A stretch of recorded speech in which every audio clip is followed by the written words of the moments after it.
Yeah, that's fine. Hello and welcome to tonight's Arizona Impact match. The Arizona Impact are looking to build off of a big win last week, a 10-2 victory over the Las Vegas Knights, but they are going to have another tough opponent at the Arizona Sports Complex tonight. The Colorado Blizzard come in having won their first two games with a plus 11 goal differential. Last week they got their second win of the season over the Colorado Inferno by a 9-6 score. That's a common opponent, as the Arizona Impact lost a tough 7-6 decision at home to start the season to the Inferno. Players to watch for both teams. For the Blizzard, Alex Mosley is their main assist man. He leads the team with 3 assists. Steve Torres is their leading goal scorer with 4 goals and an assist. And Cody Stratton is another guy who will get on the score sheet. He has 3 goals. But it's a very balanced attack for the Colorado Blizzard. They have many players who have scored at least 2 goals. I believe 6 or 7 of their players have scored that many goals. So they're going to be a high-scoring team. It's going to take a great effort from the Arizona Impact. The Impact have played much better their last 2 matches, though, since they turned to Eric Tate in goal. His first match was a very tough defeat to the Las Vegas Knights, 9-8 in Nevada, and then last week they come back with a resounding 10-2 win. So the players just walked behind me. We are very close to the pregame player announcements, and we're going to shut the sound down in a little bit so that we can take you out on the field and get everyone as they walk out with the flames bursting. We're not far away from opening kickoff. So get excited. This is going to be a good match. The Colorado Blizzard are the last undefeated team in either conference. Granted, they've only played 2 games, but this is a team that could be a contender to win the entire league. If the Arizona Impact want to get back in the playoff chase, they're going to have to bring it tonight and give an absolutely fantastic effort. Anything less than last week won't be good enough. And at this point, I think we're going to take the sound off and prepare to go back for the pregame player introductions. Stay tuned. We're going to get this thing going shortly.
And personal training, birthday parties, corporate events, and even dog shows.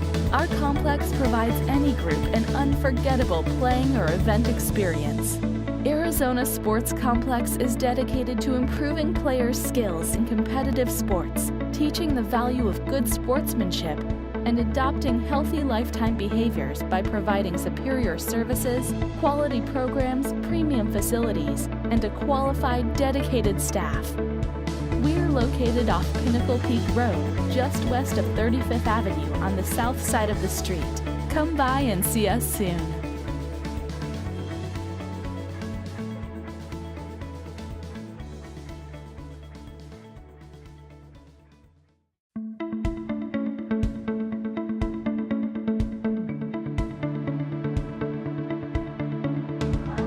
Arizona Sports Complex is a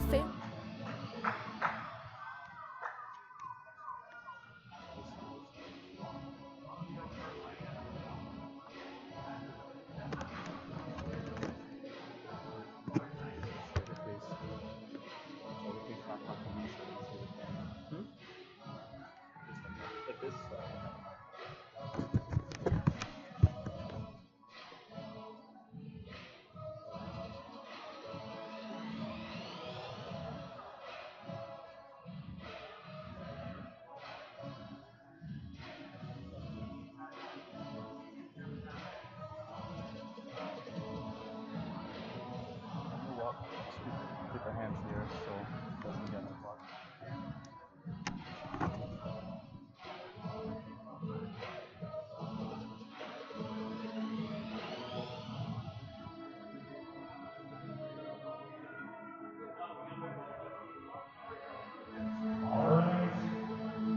Can you turn like this side to see what I think right now?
climate-controlled space.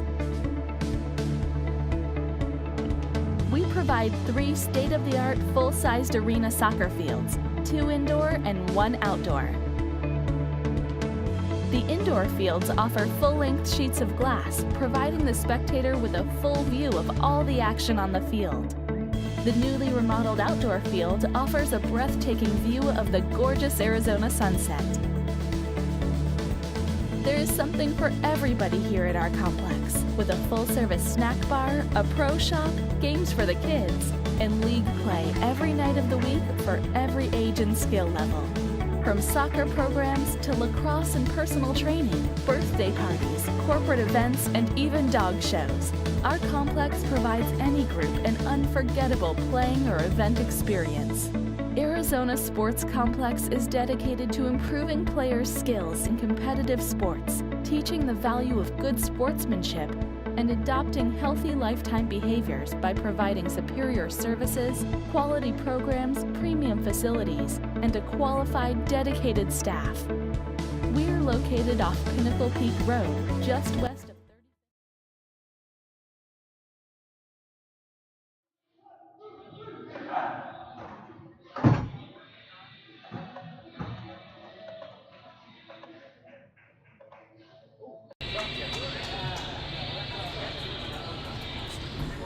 Hello again and welcome to the Arizona Sports Complex for tonight's matchup between the Arizona Impact and the Colorado Blizzard. The Arizona Impact are looking to build off of a fantastic win last week where they defeated the Las Vegas Knights by a 10-2 score. It's a second consecutive home match for the Arizona Impact, and they are going to try to bring some momentum to the table and get back in the playoff chase. They are going to go up against a difficult opponent, however, as the Colorado Blizzard are the last undefeated team in MASL 2. Last week they had a difficult match against the Colorado Inferno, a mutual opponent, but the Blizzard won that match 9-6. This will be their first away match of the season, so it'll be interesting to see if the Blizzard can play at an elite level away from home. Players to watch for the Blizzard: Alex Mosley is their leading assist man. He has 4 assists on the season. Steve Torres is their leading goal scorer with 4 goals and an assist. And Cody Stratton, he can get on the score sheet too. He has 3 goals.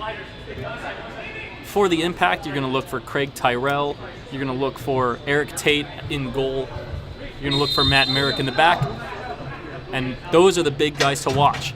So we are underway here at the Arizona Sports Complex as Alex Mosley plays it back to their keeper, Miguel Rosales. As Rosales fires a ball up the left wing, the Blizzard are able to control the ball as it goes back to Mosley. And Mosley tries to get past the defender, but a good foot put in there by Josh Albers. The Blizzard regain possession. And a nice ball played by Steve Torres, where a shot is collected by Eric Tate. That was Alex Mosley on the shot, so as we mentioned, 2 of the 3 big names to watch for Colorado Blizzard have already gotten involved in this game, combining to set up that first opportunity. Now Tate plays it out of the back, looking for something up the boards. He's looking for Tyrell, and Tyrell actually gets a good play in there. The Blizzard have to go to ground, but it's a nice back heel there by Bryce Colombe. And now some space. The ball goes back to Colombe up the left board as the Blizzard makes some changes. They switch it for Shane Wheeler. And there's a difficult shot placed. Thankfully for the home side, Eric Tate gets down low to kick save it into the netting. But this will be a good opportunity for the Blizzard, a free kick. And we know how dangerous these set pieces can be. Arizona Impact scored several goals on these last week. Here it is, the ball passed back to Andrew White, but his shot is blocked. Now another swing, and you can see the Colorado Blizzard much better than the Las Vegas Knights, both at possessing the ball and passing the ball. They've had most of the ball in the early stages here, but no score as we are just over 90 seconds in. There's a ball close to the wall, played back by Edgar Olivas for the Blizzard. They play it back to the keeper, and now they move the ball up the wing. As Mosley looks for someone, he finds no one. Phil Jackson now with it for Arizona Impact, and he'll have to back pass it as the Impact makes subs. Dangerous opportunity here. Oh, it was a dummy, and if someone had been at the back post, it would have been a goal. I don't think that was the right play, though, to dummy it there for Colorado. It could have been a really great tap-in opportunity. Instead, Arizona Impact are able to control it first with Merrick, and now they try to find Eric Hernandez, but it's intercepted. Steve Torres playing a low-angled wall ball, but the ball stays in play, and here come the Impact on a 3v3 break. If they can swing it to the left, this could be something. A shot by Ledesma is saved. Saved by Rosales, but not too far over the goal. The Impact are able to maintain possession as it goes back to Suhail Hirmandi. And now Eric Tate. He's been facing a lot more pressure in this match, but he gets it out. And now a battle on the left wing. You gotta like the activity level for Omar Ledesma thus far, but nothing ultimately comes of it. And now that is going to be Cody Stratton, who back passes it to his teammate Ree Armstrong. Get out of there! Edgar, get out of there! And here come the Blizzard looking for a long ball. They play it up the right wing. And it's a whistle against Colorado.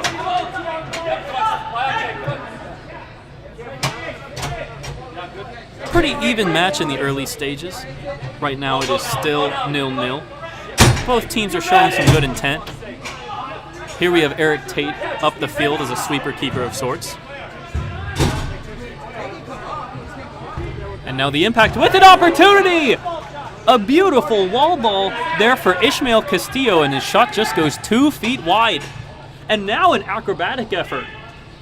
To no avail. So the Blizzard are able to momentarily clear it, but Josh Albers does well to stick with the ball as Matt Markham gets it. And he plays it up as both teams make substitutions. Here come the Blizzard on the counter. This is going to put Cortez under some pressure, and he does not deal with it well. Great pursuit, though, for the Blizzard. And it's a goal by Shane Wheeler. Shane Wheeler getting in front of that ball as Cortez was trying to pass it back to Eric Tate. He gets a nice touch on it, and he'll sub off with the game's first goal. With 11 minutes and 9 seconds in the opening period, it is 1-0 Colorado Blizzard.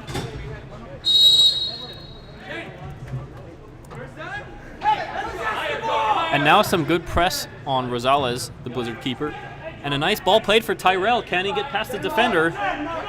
He'll play it off the wall. And there's a ball into the middle, but no one on the receiving end. And here come the Blizzard again to counter. Eric Tate's going to have to make a quick decision. And he gets it. He's had the ball on his feet for quite some time. And you can hear the Impact bench very, very noisy, barking out directions. Yeah, coming off of last week's game, you were wondering if they would start with the same intensity. Doesn't look like it's been exactly the same intensity thus far, as a shot from Ledesma takes an unfortunate bounce for the home side and goes into the netting.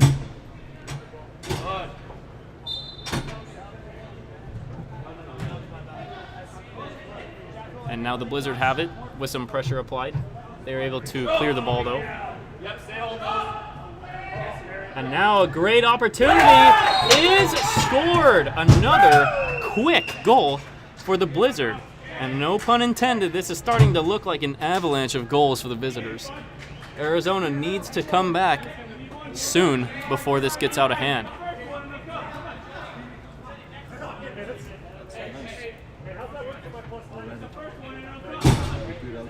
And I'm not sure who got the goal on that one.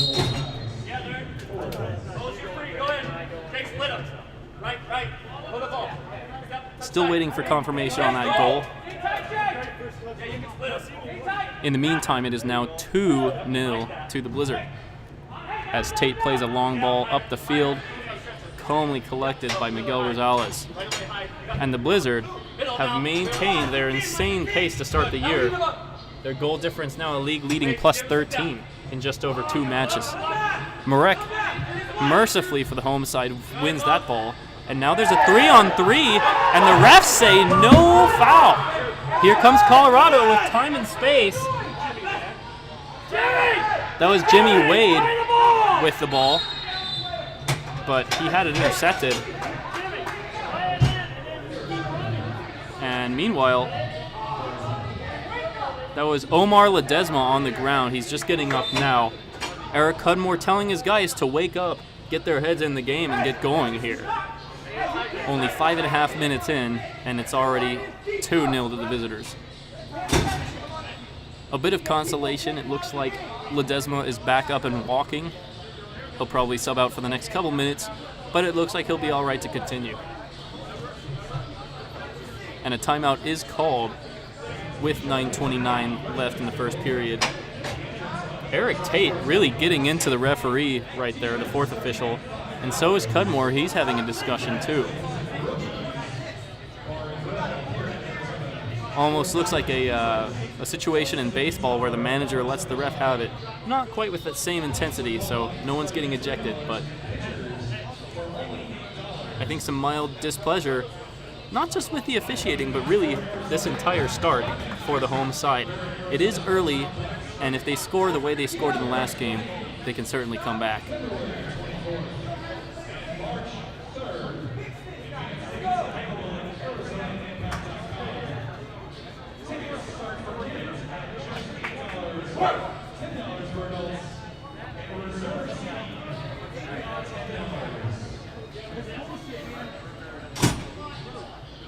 Just so we have confirmation on those first 2 goals, neither goal was assisted for the visitors. The first goal came from Shane Wheeler, and the second one from Stipe Torres, who now has 5 goals on the season for the visiting Blizzard.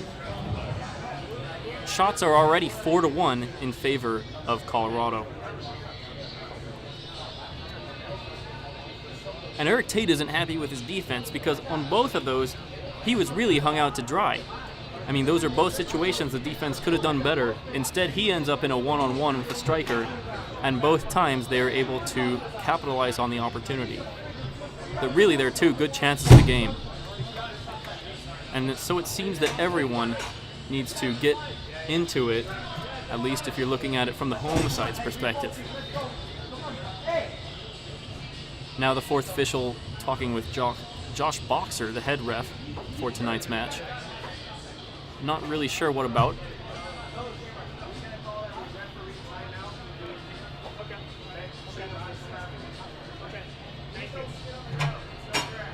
But we are back into game action.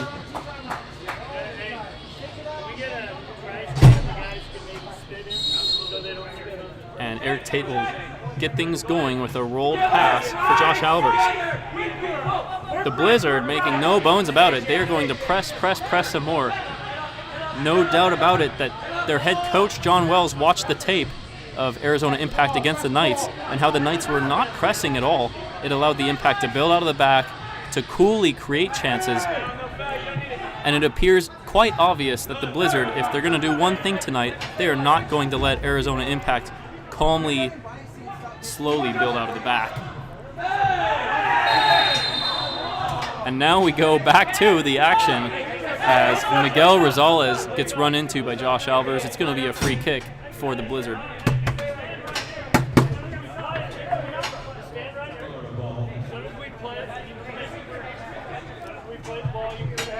That was the 4th official trying to grab another ref's attention. A banging sound. Meanwhile, we get back to it, and the Blizzard in possession. That was Stipe Torres briefly, but the Impact do get it back. Now Josh Albers trying to play a wall ball, but he didn't get the right bounce. It goes to Rosales, who shows off his arm with another long pass. And an interesting ball played by Andrew White, but the ball goes a little too high, and it'll change possession to the Impact. Tate will swing the ball left to Matt Markham, a hero in last weekend's win for the home side. He had 2 early goals in that match and several assists, mostly coming off of set pieces. Now a long ball played. Ishmael trying to get something, and then it goes in. A great shot there, and I believe Josh Sobey, was the one with a fantastic right-footed volley.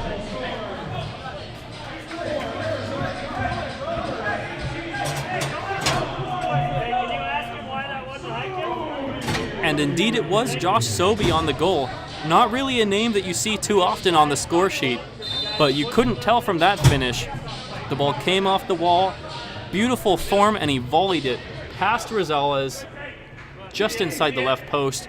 It was a real scorer's goal right there, make no doubt about it. And the lead is cut in half, now 2-1 for the Blizzard, almost halfway through the first period. It's been a frenetic, high-paced first period, too. Much more lively action than large sections of the Las Vegas Knights match last Saturday. As a ball is played off the wall, Craig Tyrell trying to beat his defender, but unsuccessfully. And now the Blizzard have it as they zoom a ball right in front of us up the right wing. And Eric Tate has to be active. And then a volley, a one-timer by Juxon McKinney, and that was just inches wide of the left post. A very ambitious effort, nearly caught Eric Tate out once again. And now the Impact take it the other way. A wall ball, and Markham tried there, but he whiffed on it and then commits a foul. That'll give the ball back to Colorado Blizzard.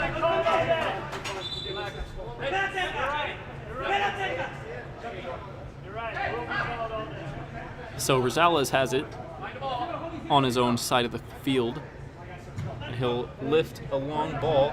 He's actually going to find the near goal scorer, McKinney, and McKinney's putting some pressure on the defense, and then a pretty unexplainable play right there as the ball trickled across the face of goal.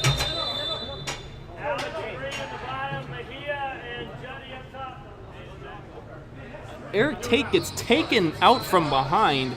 You have to think that's going to be a card, and he's still on the ground hurt.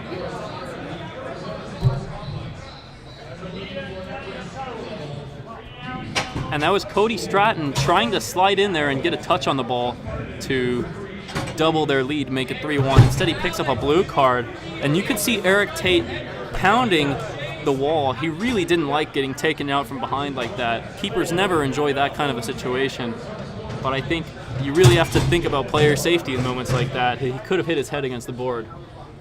Still on the ground right now, attending to the left ankle.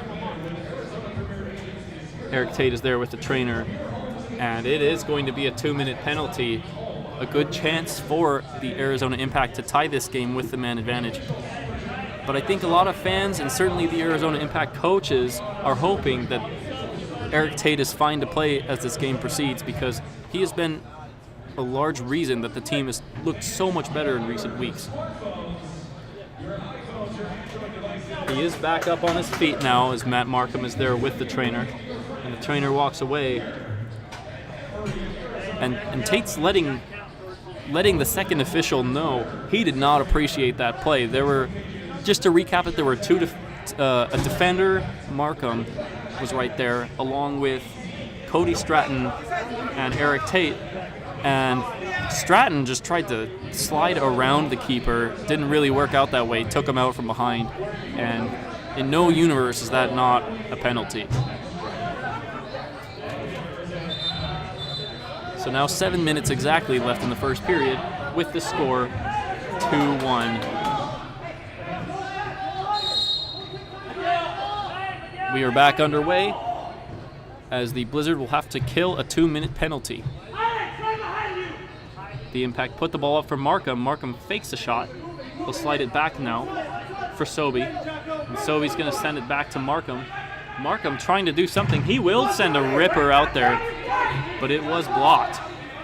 And now Sobey and Markham almost chat for a second, and now they reconvene, get the thing started again with a pass to Phil Jackson. Swing it back to Sobey on the right wing. And a ball played in the middle, but no one there for the home side. Down to 1:20 on this penalty. No shot of note thus far. But the Impact do build up the left wing. Good ball for Sobey, and now for Markham. Is he going to take a crack? No, he's going to slide it for Sobey. Sobey back to Markham. And a good ball in the middle, but it was poked away from Ledesma.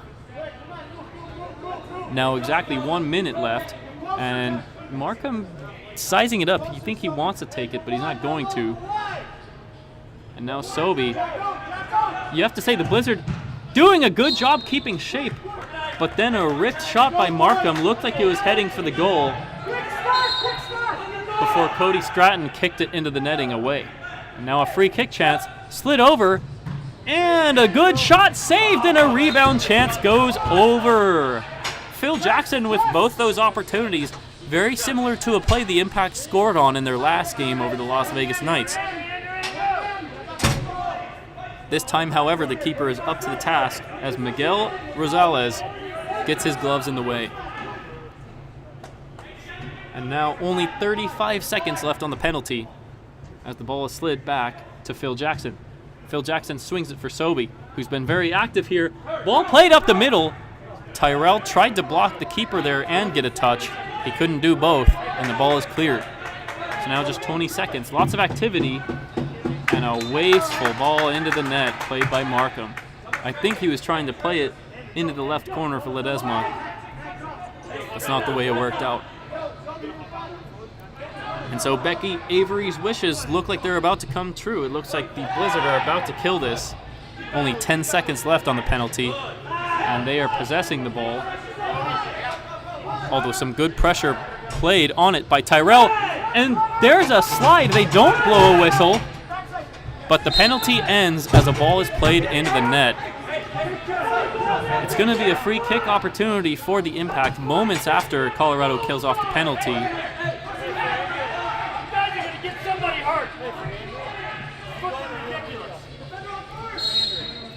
And you can hear John Wells, the Colorado head coach, very dissatisfied with how that went. Meanwhile, free kick chance played to Eric Hernandez, but it was blocked.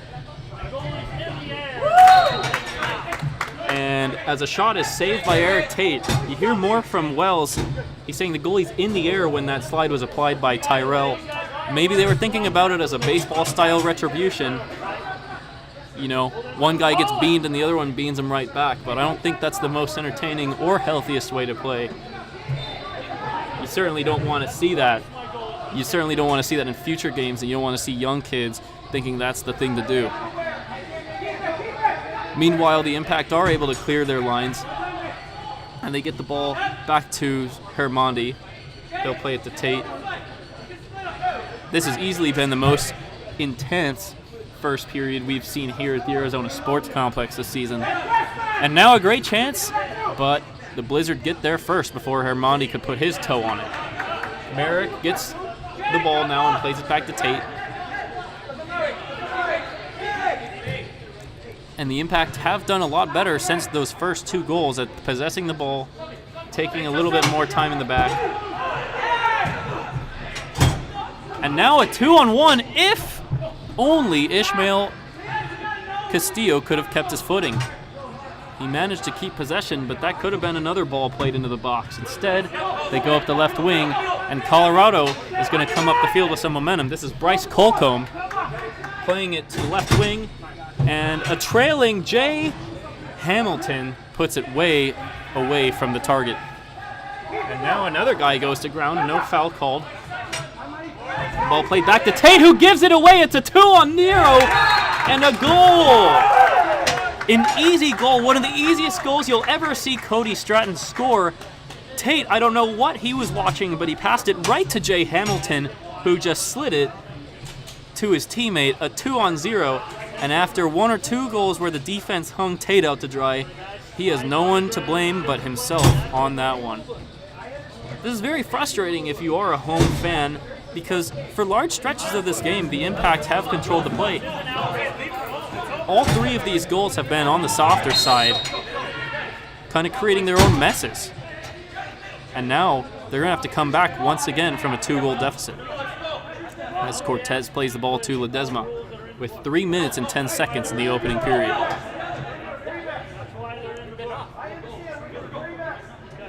Eric Tate will have a chance to redeem himself under some pressure. He plays it up the line. And the Blizzard do another good job of clearing their lines. So some interplay between Markham and Albers gets the Impact back on the ball. Now Noel Castillo holding off some defense. And a little bit of theatrics here. And it's turned into a confrontation between Castillo and Alex Mosley. I tell you what, these teams do not like each other. That much is very apparent. We're just over 12 minutes into this one, and tensions are already at a boiling point. I think it started because Castillo was being pressured pretty intensely by Mosley. He was able to back pass the ball, and then Mosley waved his arms a little bit, kind of showing some theatrics.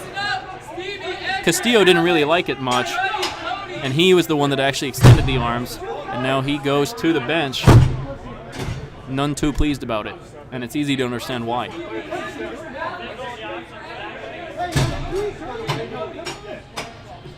Meanwhile, Matt Markham just wants an explanation for what even happened.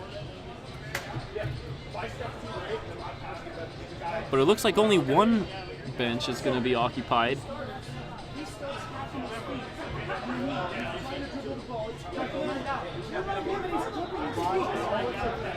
I might actually turn the mic so you can hear a little bit of Noel Castillo's frustration right here.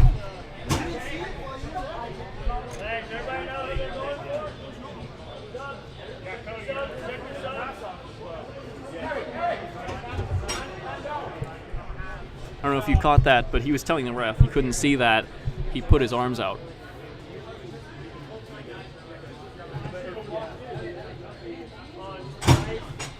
Well, I think if one thing's clear, it's that both teams have been stretching the rules of the game. Both teams have been a little too physical for their own good.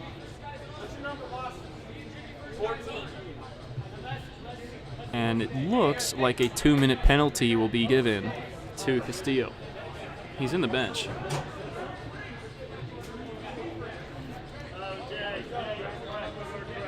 And it is. It is going to be a 2-minute power play for the Blizzard with 2:47 in the first period.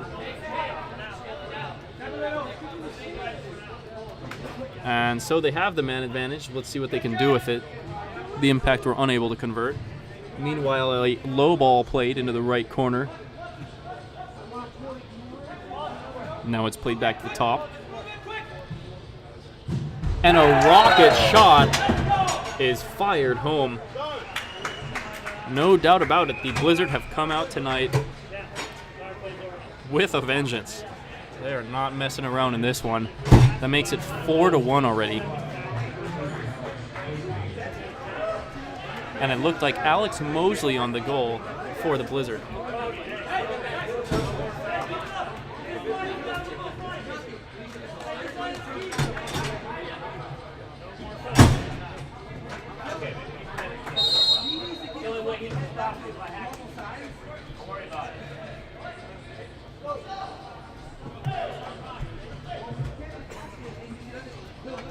So now 2:20 in the opening period, and it is 4-1.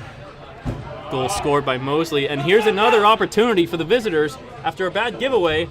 Shot is deflected, but Tate can't get there first, and then it's cleared off the line by Merrick. Merrick coming to the keeper's rescue. That could have made it 5-1 before the end of the first period. It is worth noting the man advantage is over. With the goal, it's like hockey. They go back to 5-on-5 play. But as the ball was cleared into the net by Merrick, it'll be another free kick and a chance for the Blizzard to expand on their lead.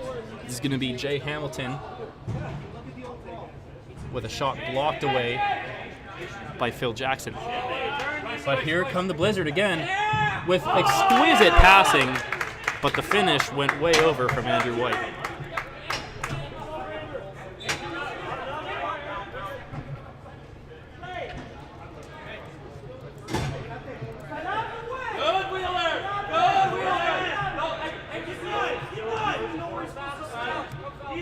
So now the ball is played back to Tate, and he is able to get it up to Phil Jackson, who gets charged into.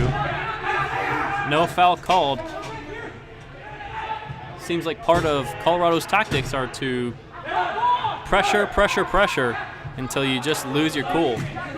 So far, it's been a success. And now they try to bring it up the left wing, but Sobey is able to stick with it and get it to Merrick, only just.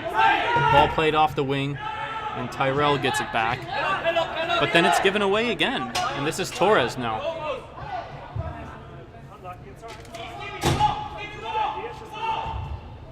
And the ball goes up the wing, but the Impact are able to clear it at least to midfield, where a great opportunity comes up. And a goal. Jay Hamilton with a very unselfish pass right there. He could have taken it himself, and instead he plays it to his right. And this has been an absolute onslaught in the early stages.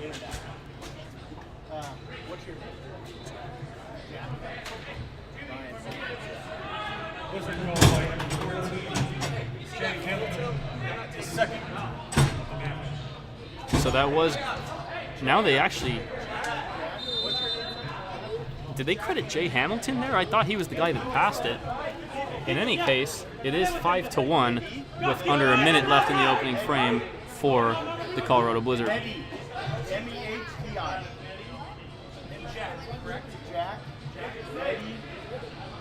You got the other two names, right? Tyler. Kyle. And meanwhile, here come the Impact with Hermandi trying to leave it for Ledesma. Ledesma is closely guarded though. And the Blizzard are able to clear it.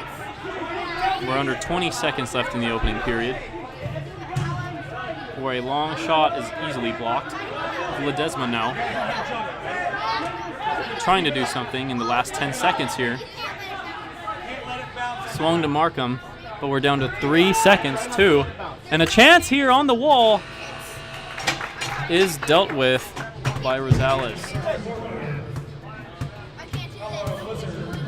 5, Arizona Impact 1. All right. Ladies and gentlemen, direct your attention to the field.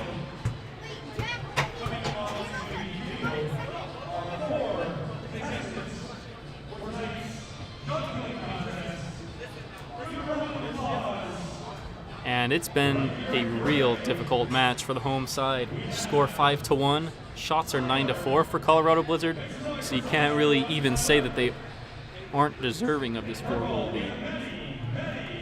I think the key to this game has been the pressure applied to Eric Tate and the Arizona Impact defense. This is completely different than last week, where the Knights allowed them to settle the ball, to sit on it, and build at their own leisure. And they forced mistakes, there's no doubt about it.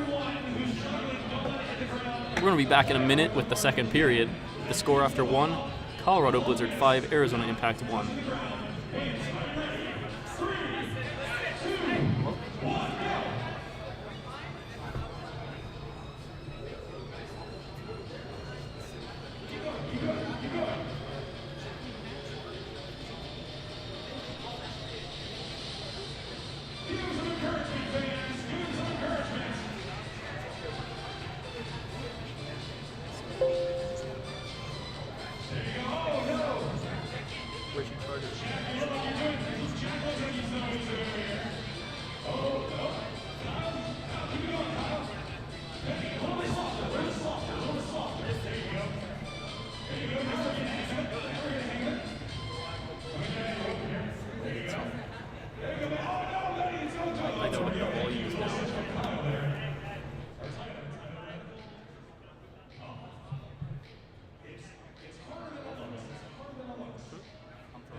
Arizona Sports Complex is a family and team-oriented multi-purpose facility which sits on a 250,000 square foot lot and offers over 50,000 square feet of climate-controlled space. We provide 3 state-of-the-art full-sized arena soccer fields, 2 indoor and 1 outdoor. The indoor fields offer full-length sheets of glass, providing the spectator with a full view of all the action on the field. The newly remodeled outdoor field offers a breathtaking view of the gorgeous Arizona sunset. There is something for everybody here at our complex, with a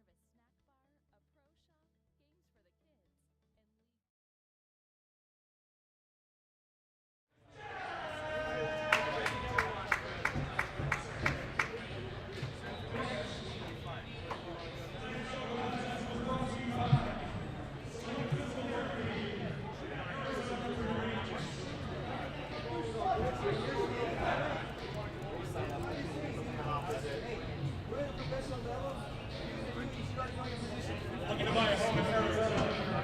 games for the kids, And welcome back here as we get ready to start the second period with the score 5-1 in favor of the Colorado Blizzard. They've dominated every facet of this match. Shots, goals, assisted goals. No matter how you look at it, it has been all Blizzard thus far. It's also been a very balanced attack for the visitors, as 5 different scorers have scored each of their goals.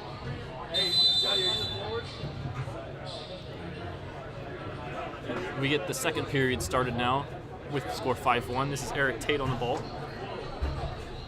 He'll play it up the right wing.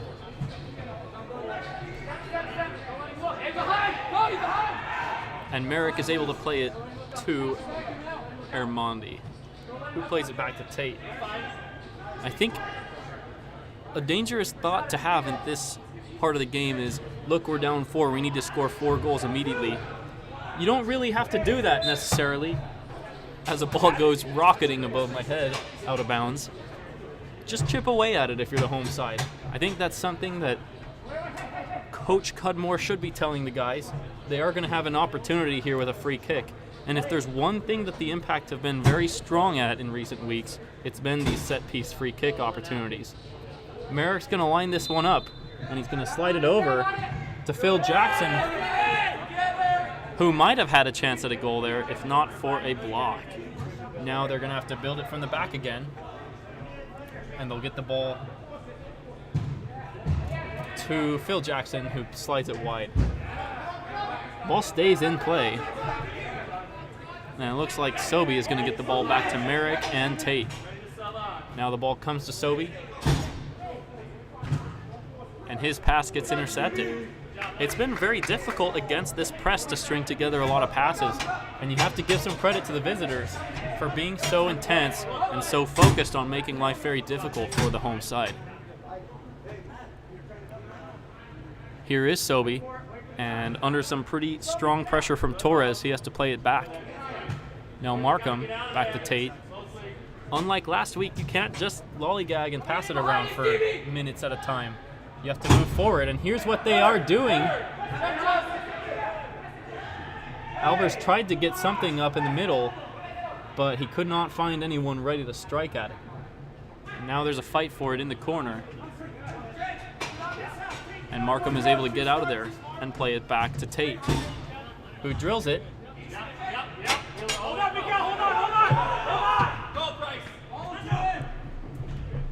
Might have had a play there for Josh Albers, but he was not ready. And so now they have to build again out of the back as Albers slides it back to Markham. 12:47 left in the first half with the score 5-1.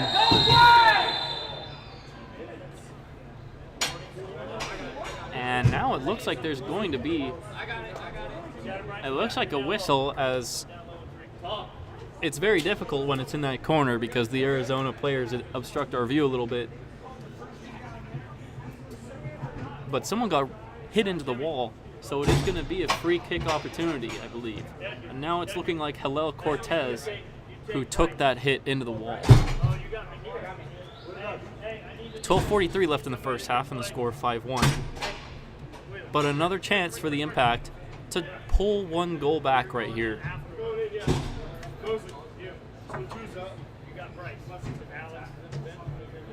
It's going to be in that corner with Sobey at the top of the circle. Ball was played. Sobey fakes it, and then the ball was slammed home by Matt Markham. That's a way to make a mark. And it's 5-2 now. Don't say it's over just yet. The Impact have been one of the best teams in the league on those set pieces. They scored 4 goals off of free kicks last week, and now another one tonight.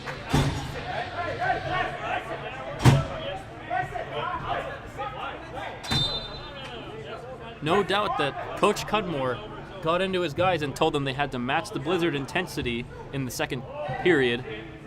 And thus far, it has looked a lot better. They've had more possession as a long ball is played for Ishmael Castillo. But the Blizzard win a free kick. And it's going to be Rosales taking a quick kick. And then under pressure from Craig Tyrell has to get rid of the ball, where a streaking Blizzard player was able to get a good shot there. Eric Tate saved it, but he had to save it into the net. And that was Bryce Colcomb with the nice touch. And now the Blizzard trying to score on a set piece. They can't do it, though. And it's a clever little back heel, but the Impact are able to clear somewhat. Now Castillo kicks it into the wall, and they are not going to get the benefit of a foul call. The ball is going the way. Oh, no, it's going to be... Well, now there's some confusion here. Ishmael Castillo thought he was fouled. The Blizzard think it should have been their ball because it went into the net. And now the refs have clarified it is going to belong to Colorado.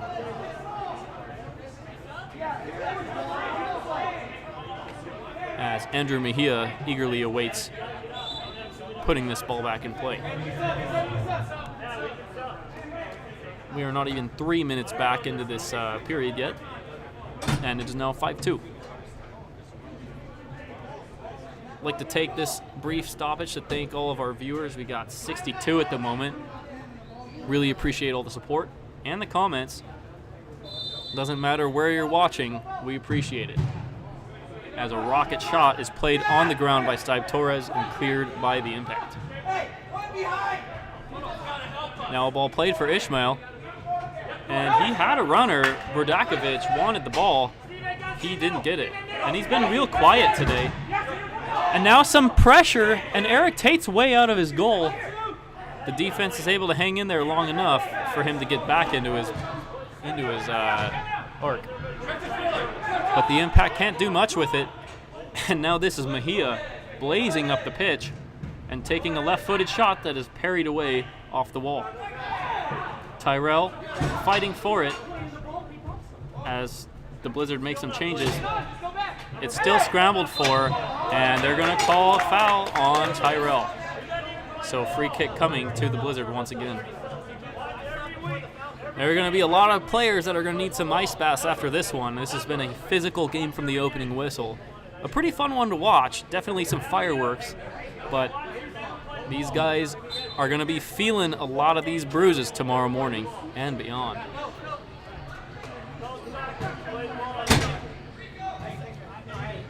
A nice header there. Leads the Impact to get the ball. And Tyrell actually has an ambitious effort. Hit off the net. The Impact are going to do a quick kick, and then it's whiffed on by Halel Cortez. They have to bring it all the way back. And now Eric Hernandez does have it. He's going to try a long shot. It had some dip, but it was blocked. So Cortez has to play it all the way back. He gets contacted, no foul called, and Merrick has it on his own side. Tate has it on the other side of the field, which in last week's match worked very well. He actually takes a shot, and it was saved by Rosales, excuse me. Almost a dangerous rebound chance for Tyrell, though. And is a loose ball just barely dealt with by the Blizzard. And then a bad giveaway and a 1-2 situation from Wheeler to Ree Armstrong. As many changes are made, the Blizzard hold it in the corner until it's given away for a 2-on-0. And it's a beautiful move and a goal by Noel Castillo. Fantastic. Gets the keeper on the ground, coolly side foots him, and then makes no mistake, puts it in with the left foot. And in less than 5 minutes, this game has gone from 5-1 to 5-3. The deficit has been cut in half. You got to give some credit to Craig Tyrell on that play, too. There was a nice battle against the boards. He was able to get the ball out of that scrum and get it forward so that there was a 2-on-0 rush. And when you're up the field like Noel Castillo was, you want to finish it yourself. He made no mistake about it there. Never a doubt once he got the keeper to ground.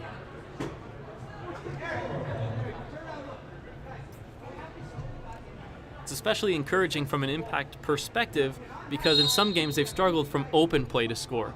Well, that's a beautiful open play goal. And meanwhile, the ball kicks off the wall in a weird fashion. Albers is able to control it, though, for Merrick. And Merrick gives it away again.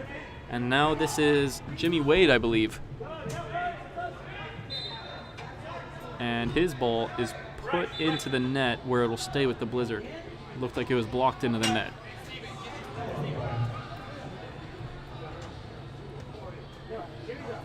Another interesting chance for the Blizzard off of a set piece. And you have to say, even though they've scored 5 goals, they haven't been too effective on set pieces. This is going to be Jay Hamilton here,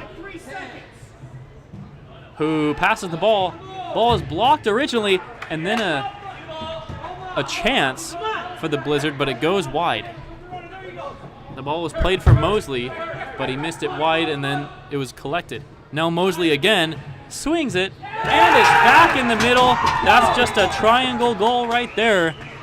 Clinical finishing from the Blizzard. I mean, we haven't seen a team come in here and execute the kind of passes that Colorado has done tonight. This is just a higher level of indoor soccer than what most of these fans are used to seeing. That was a beautiful 1-2-3 pass right there. Sometimes you'll see that for the home side, but to get that kind of a connection there, it speaks volumes about the training that the Colorado Blizzard have surely been doing on the practice facility each and every day as a long ball is played and collected by Rosales.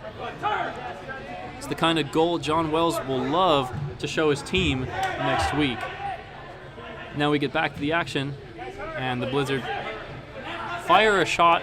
Meanwhile, there's actually a guy on the ground, Judson McKinney, and the refs are finally going to stop play. He's down on the ground, just took his head off the pitch, as we have 9 minutes and 28 seconds in the first half.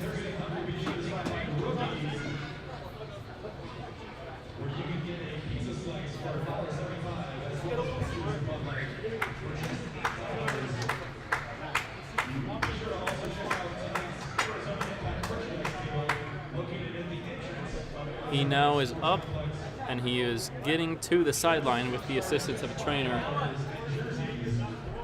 Again, that was Judson McKinney that went to ground.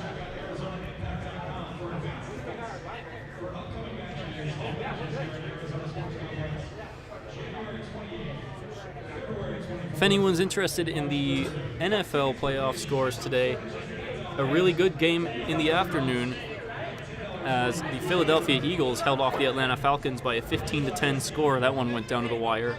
And tonight, the Titans stunned the world by scoring first, but the Patriots have scored 3 touchdowns since. It's 21-7 as we head to halftime. Moving back to what's going on in Phoenix, 6-3, as we still have a ton of time left in the first half. One of the highest scoring halves you'll see. And it's been very entertaining. It's been physical, back and forth, good goals.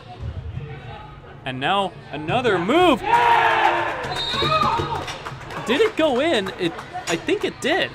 It was a double wall ball there, played for Steve Torres, who made no mistake on that shot, ripped that volley, and it looked like it hit off of both corners of the top left part of the goal. I think it just got in there though. And now 7-3 for the Blizzard. And that's got to be very demoralizing for the Impact. Getting a couple goals back on offense, thinking that you're right back in this game, getting the crowd back into it, and then you just give up 2 goals of a very high quality. You really don't see many one-time strikes like that either. I mean, I can count those on one hand, and I've broadcasted 3 games here now. So, I mean, if you're supporting the Blizzard, this has got to be a beautiful game to watch. As a shot is just fired wide by I believe Phil Jackson. Before that, there was another shot where Armstrong went to ground to save the visitors. And now Cortez is able to slide it to the right wing, where the Impact will have to reset. I don't think either team has had an issue scoring goals and creating chances. The question is going to be whether Arizona's defense can stay solid for any stretch of time, because that's what it's going to take to get back in this game. We're just underneath 8 minutes in the first half as Matt Merrick has the ball. Tries to play it in, but the Blizzard are able to clear and force Eric Tate to be on his toes with a long full field shot. It actually was going in, but he was able to get his hand up and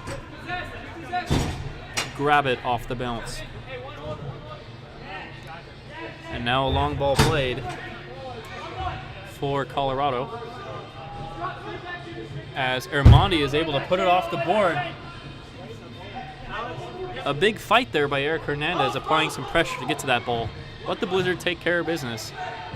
And a rocket of a one-timer. When you're scoring, they'll let you do it. I mean, can't blame him. He just had a great one-timer to score their seventh goal. So that's where we're at right now.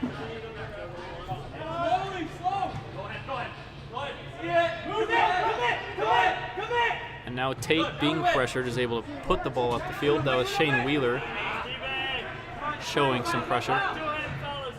Gets the ball to Noah Castillo. And the ball is played back, where Castillo gets in the way of that ball, and it's taken by the Blizzard. And now Wheeler, under some pressure, but maintains possession, then goes down, and a free kick is called. Everyone on the visitors' bench was calling for that one. I'm not quite sure if it was a legitimate foul there. It could have been some theatrics, but I don't think you can put anything past either team in this match, the way the first half has gone.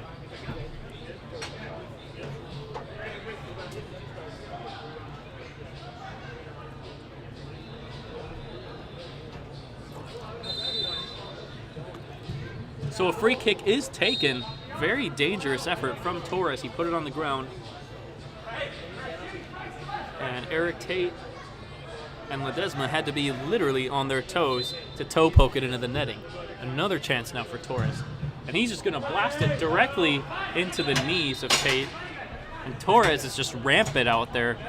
He gets that ball and he's immediately trying to score. I don't think I've seen anyone play with more confidence at this arena this season. Maybe Tate as a keeper last weekend. Now a ball played into the corner as Arizona tries to do something on offense. Good pressure applied and an opportunity perhaps. Ball played off the wall. What a save! That is an unbelievable save! Ishmael Castillo seemingly had the keeper beat, and the Blizzard are able to get it out. All of Miguel Rosales' momentum going to his right, and he puts hard hands out there to palm the ball away. How in the world does he make that save? And oh my goodness, now you have Eric Tate trying to put something on goal. Smacks off his own teammate's head, Josh Albers, but they still are fighting for the ball. Arizona trying to do something off the wall. And they are going to get a free kick, it looks like. Persistence pays.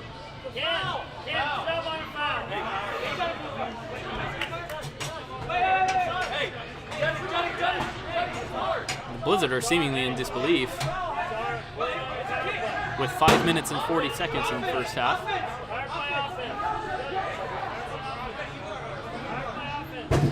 I think another thing that's interesting to note, the Blizzard team communicates very well.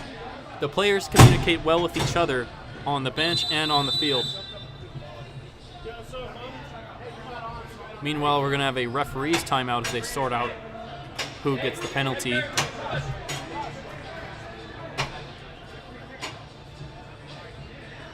It looks like it will be a power play opportunity for Arizona. Well, I stand corrected. It looks like it's actually going to be one for the Impact to kill off, as Colorado is now going to have another chance with the man advantage.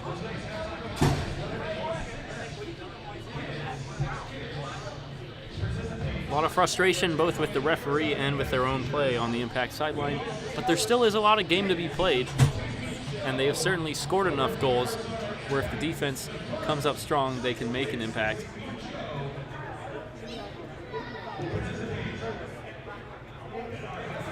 The big question is, will they be able to do it? And the way the Blizzard have been attacking, it's going to be a very, very tough task.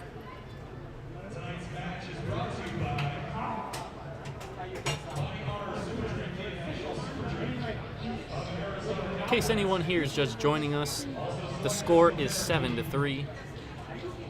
5 goals scored by the Blizzard in the opening period.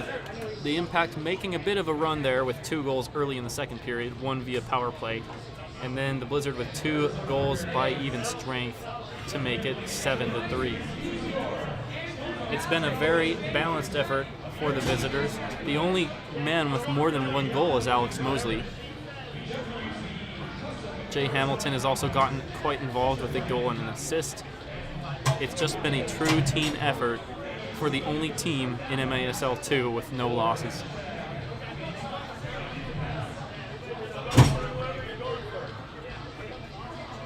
Someone asking a question, is BC playing?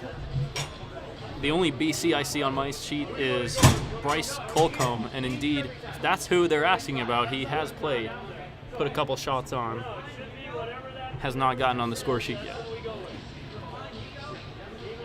So a 2-minute penalty here for the Blizzard.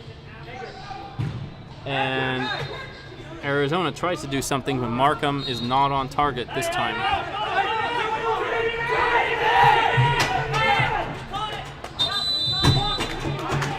And we've got ourselves an interesting situation. The Impact actually had 5 men on the field, even though it's supposed to be penalty. And now the refs are talking about what they're going to do with this.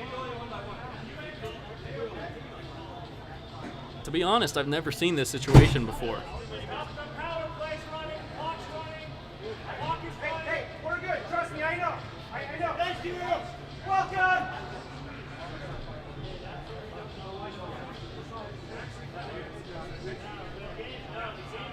The clock was running down to 5:04, and there's going to be more time than that. They're going to have to put some time back on the clock.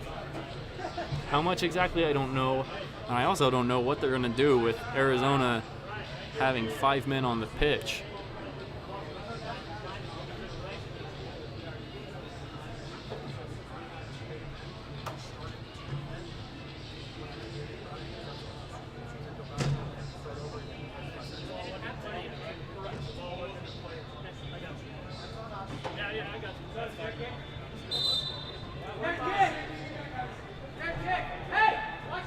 So they bring the clock all the way back to 5:40, reset the power play to 2 minutes. This has been an ordeal for everyone on both benches as they try to sort this out. Most of all the players who just want to get along with the game. Yeah, so it's going to be it's our ball from the keeper. Hey! Hey! Hey, guys, you were giving our keeper the ball. When that happens, it should be our keeper's ball. So they get another shot on it. But for some reason, Arizona is actually going to get the ball with a free kick. Because they reset everything, the Impact are going to get a free kick. And Markham this time comes much closer, only a foot over the bar. But they are unable to put it on target. And now the Blizzard will be able to fully enjoy their man advantage. This is going to be a crucial penalty kill for the home side if they have any chance to win. Meanwhile, the visitors play it forward for Stipe Torres. He sends it up the left wing, and a wild shot from Mosley goes into the netting. That's exactly what the Impact need. Still a minute 37 on this penalty kill, as Tate fires the ball up the right wing, but the Blizzard are able to get there and reset. This is going to be Torres, their striker, with the ball, passing it to the right side. Back to Torres, and he's going to send it for Mosley, who tries to chip the ball. Interesting play there for Stratton. And instead, the Impact take care of business. And Rosales has to play it out of the back again. At a minute exactly on this penalty kill, McKinney thought about shooting, and then an actual shot taken by Torres. It was deflected and collected by Eric Tate, whose throw and goes directly to a Blizzard player. Unfortunately for the visitors, Stratton's shot goes into the net.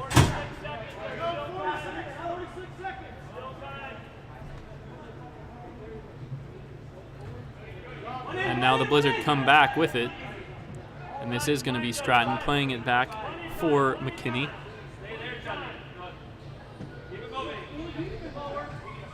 Good passing here by the visitors as Tate moves his feet, slides it side to side. Armani now looking for Merrick, but Merrick is probably not going to win that foot chase. He actually does well to stick with it, but the Blizzard are able to get it out, and they still have 15 seconds. A good ball there for McKinney, and then attempt nearly beats Tate. He does well to hold on to that ball and prevent Stratton from getting another goal. So the sides are 2 even strength. Albers finally mercifully out of the bench. The sides are back to even strength as the Impact make a couple substitutions here with 3:29 in the first half. Wall ball played up for Tyrell, and Tyrell sticks with it as another substitution is made. Victor Radakovich, who was expected to be a big-time goal scorer, he hasn't touched the ball hardly this game. But he's on right now. Let's see if they can do something there. Ball played up the wing for Radakovich, and a quick whistle called as a Blizzard player hits the ground.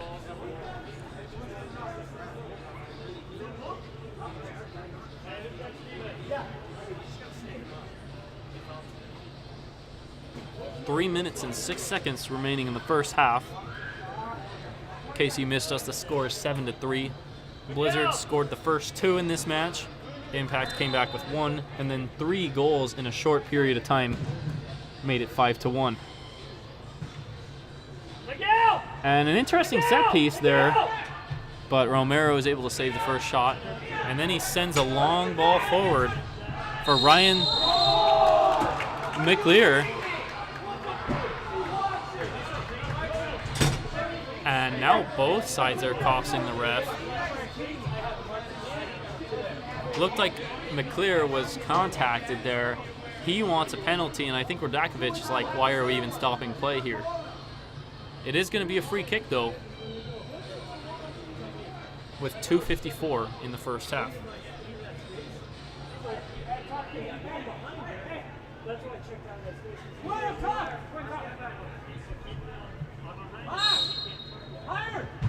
Quick wall ball is played, but the Impact actually have some numbers here, trying a full field shot. That was pretty ambitious from Eric Hernandez. Probably not the best play, and he, along with many others, gets subbed out. You got it!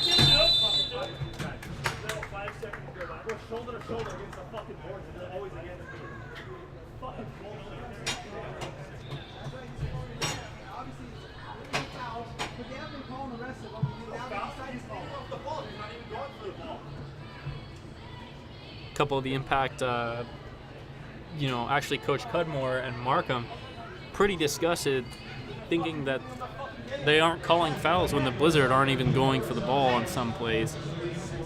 That's got to be tough to deal with. But again, it's just so tough to say anything about the refs' performance because both teams have been daring the refs to make calls. And when you really have a game like that, you're going to get calls against you. Both sides have had that so far. Let's put it this way, the refereeing certainly is not the reason that Colorado is ahead by 4 goals.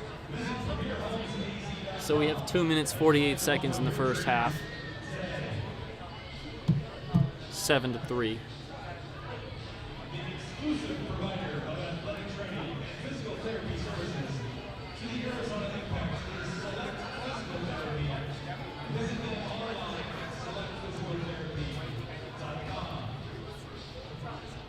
Now is a good time to give a shout out to the official physical therapy sponsor of the Arizona Impact, Select Physical Therapy. Whether you have physical therapy, sports medicine, hand therapy, or work-related needs, Select Physical Therapy is there for you. And if the Arizona Impact can trust Select Physical Therapy, you should too.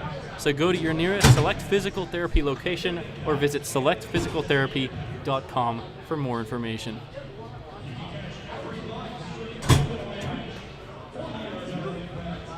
After that timeout, the players are back on the pitch, and we are ready to go. There's a lot of chatter between a couple players and the refs, but we are back to action. And it'll be very important for both sides to win the last 3 minutes of this half.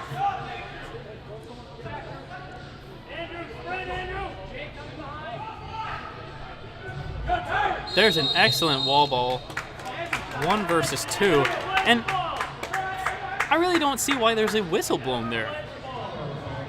If you're gonna not call so many plays where there's much more contact, and you're gonna call that one where there's barely a touch, I don't understand it. Again, not the reason that the game's going the way it is for the Impact. There have just been some inconsistent calls. That's one of them. I really don't understand that. And it's a shame because, if anything, the Blizzard had an advantage there. It was a great ball played past 2 defenders for Arizona. Now Armandi has it, and he'll play it all the way back to Tate. Hey, 2 minutes, Blizzard, 2 minutes! Tate fires for Tyrell, who actually gets a good touch. The shot wasn't quite on target, but it might have bounced favorably for him off the wall. Rosales is there to collect, though, and then he fires it up the wall. And this game has gotten more choppy, which does favor Colorado, since they already have the goals. Here's a chance for another one. Ball played off the wall, and it goes into the netting, where the Blizzard will have another free kick. This is going to be McKinney lining it up in the middle.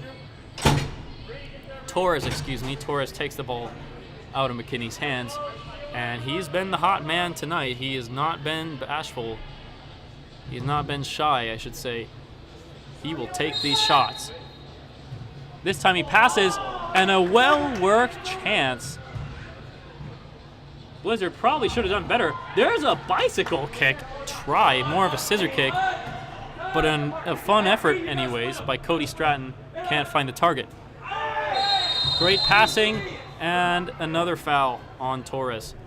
He was able to get his foot to the ball, get a toe poke in there, and then he did get trampled. So that's going to be another free kick. And what was once a very high-energy, entertaining match has lost some of the electricity as this has become a choppy, physical affair. No goals to speak of in the last 7 minutes and change.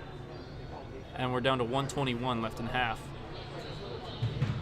Torres' shot gets blocked. Surprised they didn't try a pass on that free kick, considering the last one very nearly worked as a goal. Just needed a better touch from McKinney, and it would have been 8-3. And there he goes down, and this time they don't call it. And we've got guys all over the place. Merrick's on the ground. None of it matters because Eric Tate has the ball and gets it forward. And now a chance possibly for Sobey.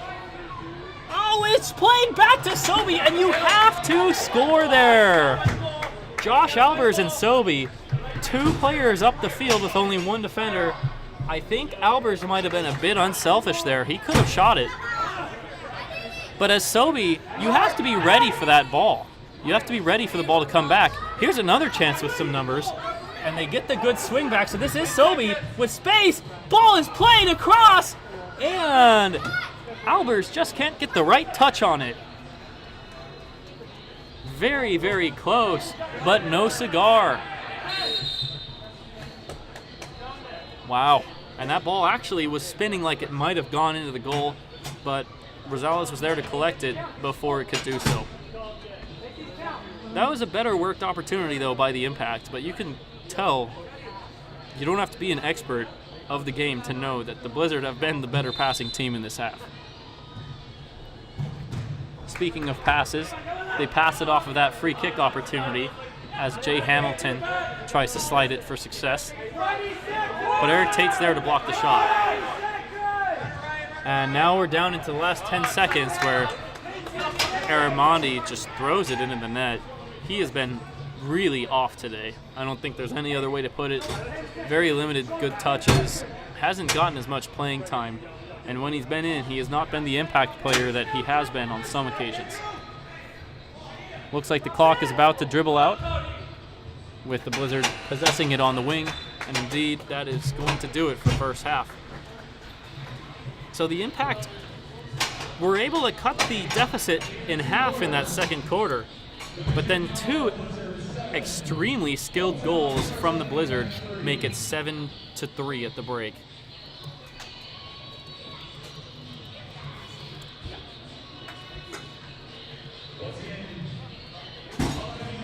Let's take a look at the shots right now, a couple of the stats.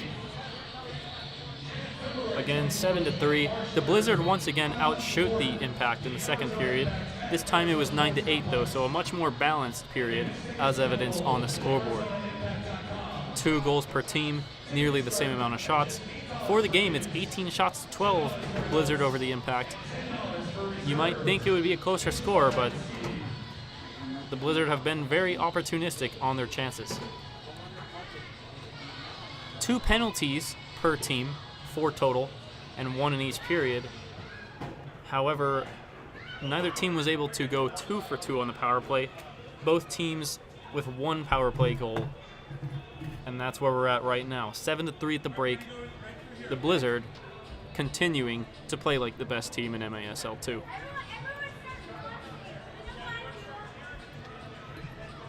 We'll be back in a few minutes towards the end of halftime. Enjoy the break.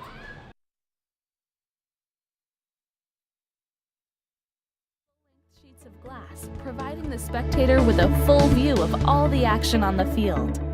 The newly remodeled outdoor field offers a breathtaking view of the gorgeous Arizona sunset. There is something for everybody here at our complex, with a full-service snack bar, a pro shop, games for the kids, and league play every night of the week for every age and skill level. From soccer programs to lacrosse and personal training, birthday parties, corporate events, and even dog shows, our complex provides any group an unforgettable playing or event experience. Arizona Sports Complex is dedicated to improving players' skills in competitive sports, teaching the value of good sportsmanship, and adopting healthy lifetime behaviors by providing superior services, quality programs, premium facilities, and a qualified, dedicated staff. We're located off Pinnacle Peak Road, just west of 35th Avenue on the south side of the street. Come by and see us soon.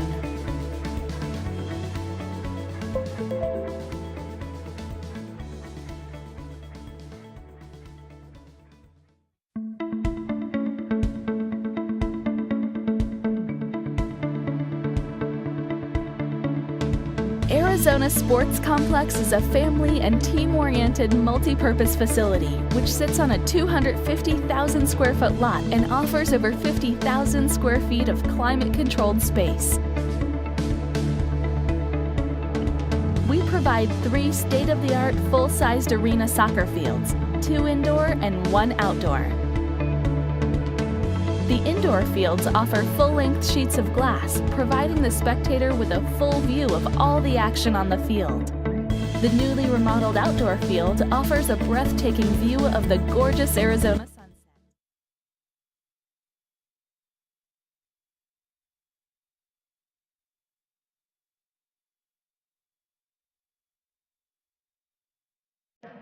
All right, I'm going to explain the rules of the game. Here's what's going to happen. The team, whatever your team member starting off first, you're going to take the shorts. You're going to put shorts on over your shorts. You're going to take the Arizona Impact jersey.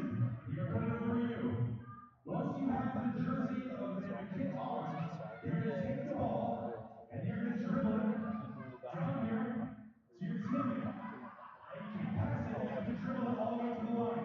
Once he gets to you, you're going to take off the shorts and the shirt. You're going to put it on. Once it's on, you're going to take the ball and you're going to dribble it all the way back down here to the line.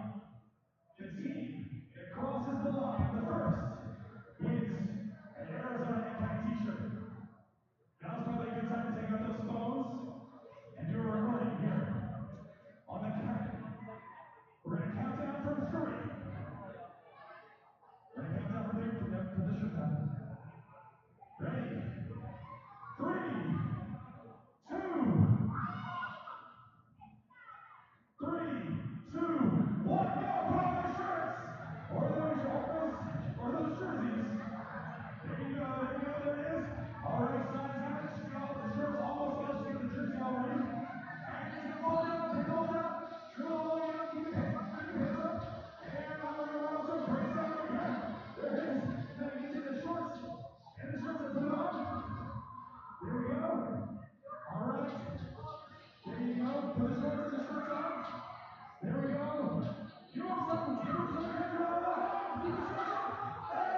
That's all right. Yeah, fine. I think we should have gone line to line. Yeah, I'm thinking. Just stretch out more. Yeah. The action should have been cuter. What's that? Should have been cuter.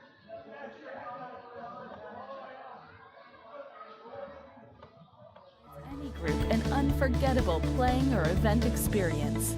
Arizona Sports Complex is dedicated to improving players' skills in competitive sports, teaching the value of good sportsmanship, and adopting healthy lifetime behaviors by providing superior services, quality programs, premium facilities, and a qualified, dedicated staff. We're located off Pinnacle Peak Road, just west of 35th Avenue on the south side of the street. Come by and see us soon.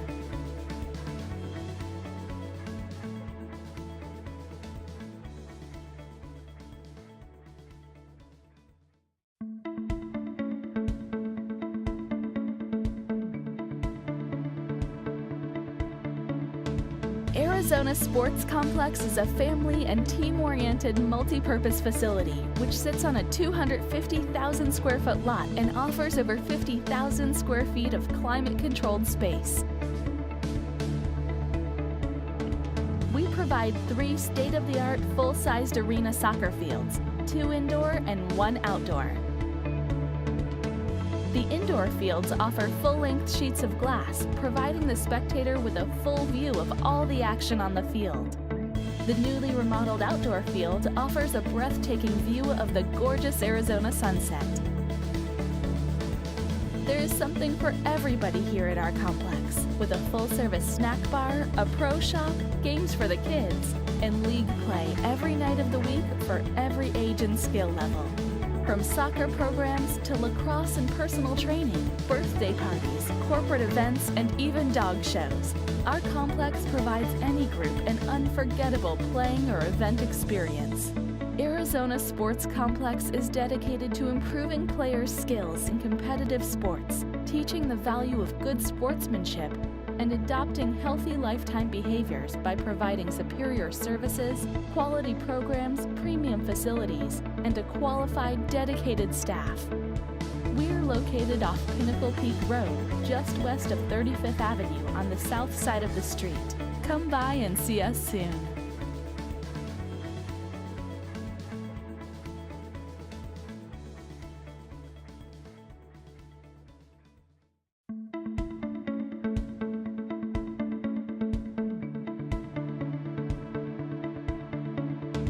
Arizona Sports Complex is a family and team-oriented multi-purpose facility which sits on a 250,000 square foot lot and offers over 50,000 square feet of climate-controlled space.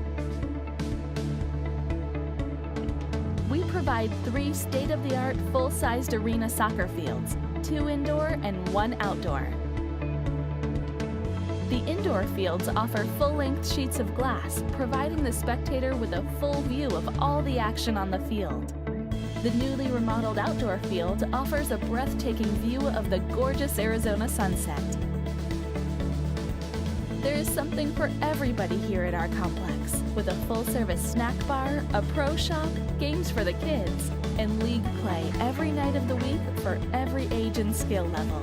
From soccer programs to lacrosse and personal training, birthday parties, corporate events, and even dog shows, our complex provides any group an unforgettable playing or event experience. Arizona Sports Complex is dedicated to improving players' skills in competitive sports, teaching the value of good sportsmanship, and adopting healthy lifetime behaviors by providing superior services, quality programs, premium facilities, and a qualified, dedicated staff. We're located off Pinnacle Peak Road, just west of 35th Avenue on the south side of the street. Come by and see us soon.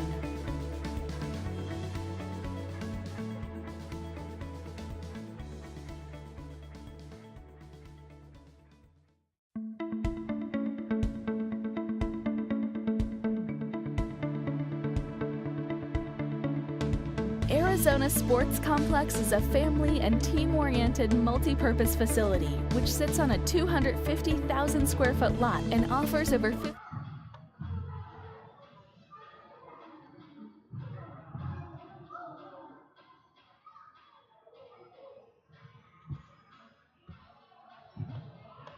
you guys planning on taking it around at all in there? Yeah. How many you want, man? So, 2. You want 2 balls? Okay. Four.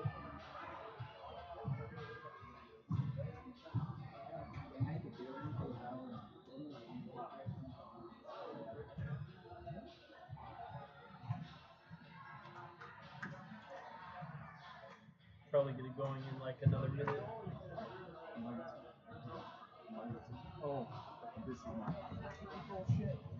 Alright, yeah. Really? 2 seconds and get back to it. Billy, they got the game ball. Well, hey, you can't talk to Billy. Why?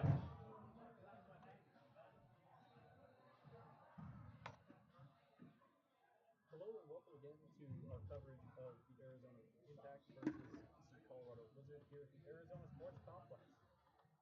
We are under 2 minutes away from getting the second half started, and both teams are looking to build off of what was a very fun, very entertaining first half.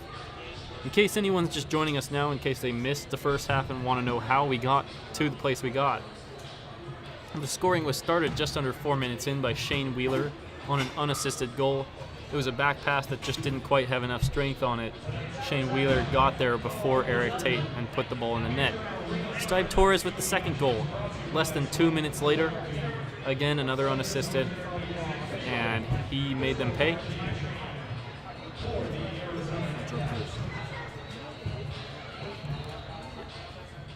And I'll get to the rest of the goals later, but before we begin the second half, just want to give a quick shout out to Rising as One.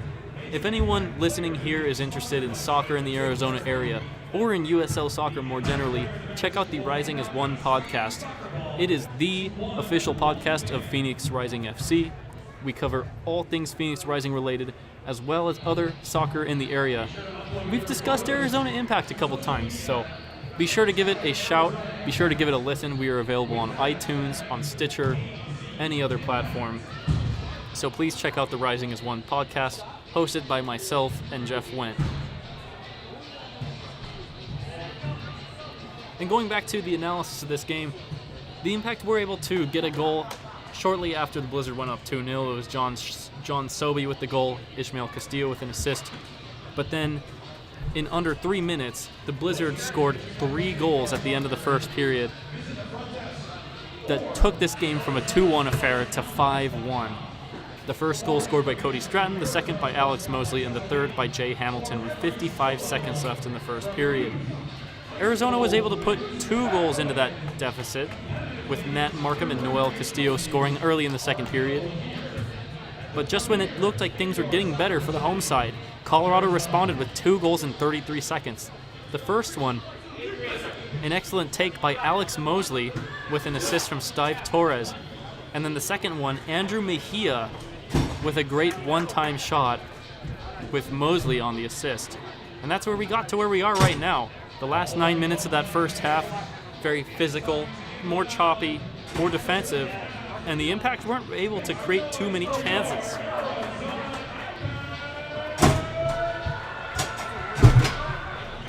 As we mentioned before, if they want to get back into this game, they're going to have to start chipping away at that deficit.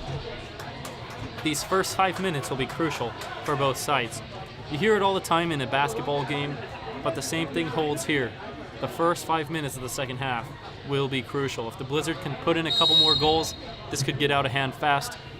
If the Impact can chip away, we could be in for a fantastic finish. And we're off in the second half. Right away, the Blizzard with it in the right corner. The ball is played all the way back up top to Stipe Torres, who flashes a shot not too far wide. Tyrell tries to pass it to the right, but his ball gets intercepted.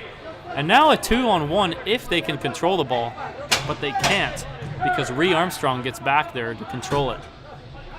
Both teams make substitutions, and here come the Blizzard now. This is going to be Cody Stratton playing it back for Torres. Torres gets it again as the Blizzard make a substitution. And they get the ball up the wing where the ball is transferred over to the left side. And then it's passed back for Jimmy Wade. And Jimmy Wade takes it all the way back to the keeper. Edgar Olivas trying to get involved in the attack, but he can't really do it. Doesn't really matter though, because the impact pushed the ball into the netting, and another free kick opportunity for Colorado. As we are just over 60 seconds into the third period, it's going to be Stipe Torres once again lining up a free kick. And he passes it. And a shot blasted in off of Armandi and into the goal. That's exactly what you didn't want to see happen if you're a Arizona fan. But a well-worked opportunity, and it ended up, I believe, with Olivas on the goal. It is a little difficult to see things in that right corner. Still, remember I was saying earlier, Armandi just hasn't quite been with it today. And, you know, maybe it's a little harsh, but if you're on that back post, you got to clear the ball off that back post. It's certainly something you would expect the Blizzard to do the way they're playing. Here's a chance for the Impact to recover. And actually, Ishmael Castillo had some space, had an opening there, just couldn't keep the shot on target. He dragged it a little bit to his right. And now they play the ball back against the wall, where there's a battle for it. Cortez trying to stick with it. And instead, Ledesma takes a crack, and it was not off by much. Just a couple inches wide of the post. And now a ball played back to Tate. He has to one-time it away. But they were able to do so and clear danger. Where now there's a great turn and an even better save. An even better save by Rosales. A wall ball. Will this be the moment? It is! Great ball played by Ishmael Castillo. And this time Ledesma put it right in the net. No doubt about it. It is now 8-4, and the goals continue to pile in here at Arizona Sports Complex. Win or lose, the fans are going to have a great time tonight. There have been a lot of goals in this one. 12:50 still left in the third period, so an eternity the way these teams have been putting the ball in the net. But again, the refrain that keeps coming up, can the Impact play some defense? It's just been a really tough go. That was Noel Castillo sliding the ball to his right for Cortez, whose long ball gets intercepted by Stratton. And now some pressure applied by Stratton, forcing Tate to get rid of the ball quickly. And a long ball played, but it looks like Rosales is going to get there and collect on the edge of the arc. He'll fire a long ball, which is intercepted by Markham. He's able to play the ball, and they look to swing it.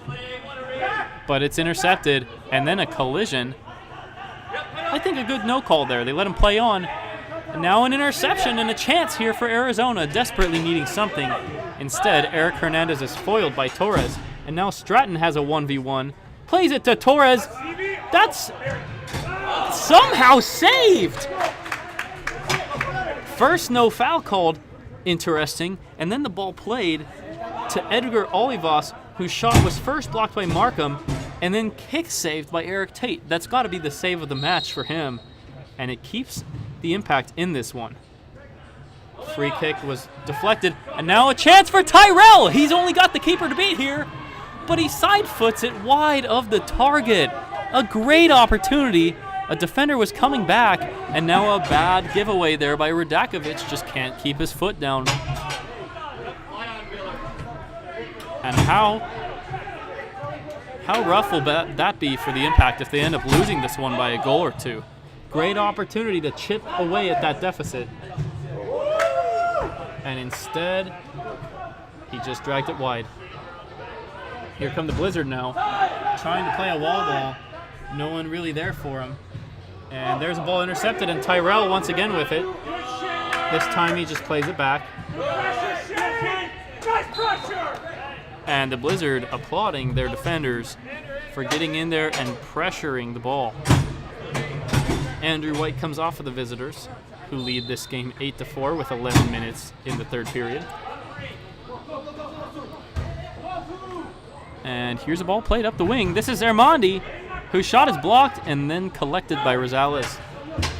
Quick pass. He's been full of those passes all night long. They've been pretty effective in springing some attacks.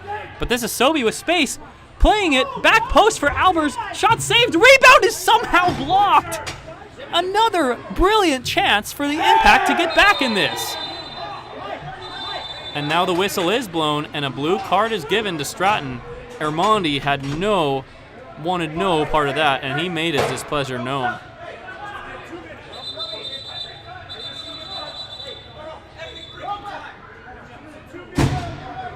Well, it's going to be an uphill battle for the Impact, but they will have a 2-minute power play here to chip away.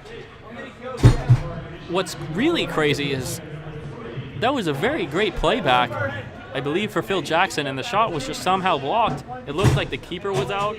There weren't really many defenders there, and somehow that shot just got deflected and never got to the net. Otherwise, it looked like a surefire goal for the Impact.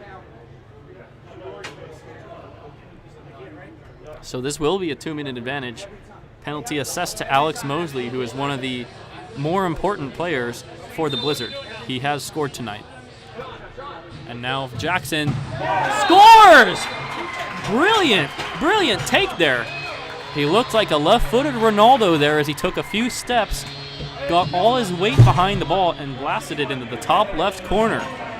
Keeper had no chance to put his hand in the way of that one. And look at this. They are chipping away. It is now 8-5 in favor of the Blizzard. And 2 consecutive goals in a matter of minutes for the home side. Still 10.5 minutes in the third period.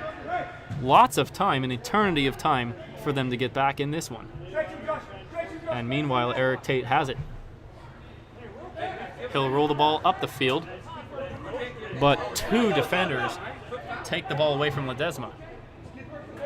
However, Bryce Colcomb got a little bit too ambitious there and could not maintain possession. This is Markham now playing it for Tyrell up the board. Finds his guy. Can he back pass it or get a shot off? No, it's still loose actually.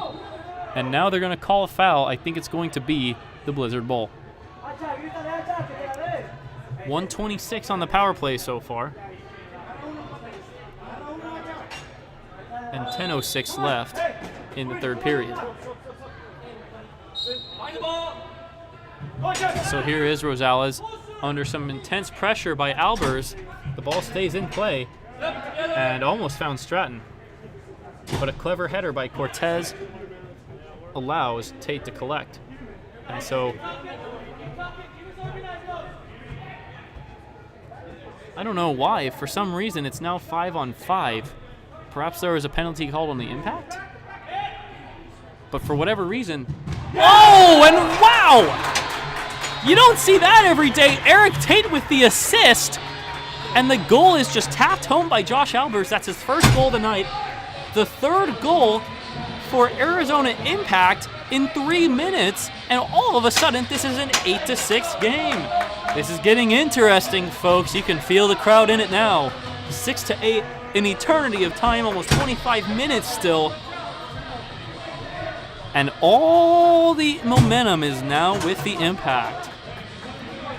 Mike Cudmore has to be thrilled at the way his guys fought after falling behind 8-3. And remember, at the start of the second half, one of the keys was who wins the first 5 minutes. It's now 3-1 Arizona Impact in the first 5 minutes and change. And another shot is saved by Rosales in a wall ball. Just can't find someone. And then Armandi can't put it on target. He blasted over the net.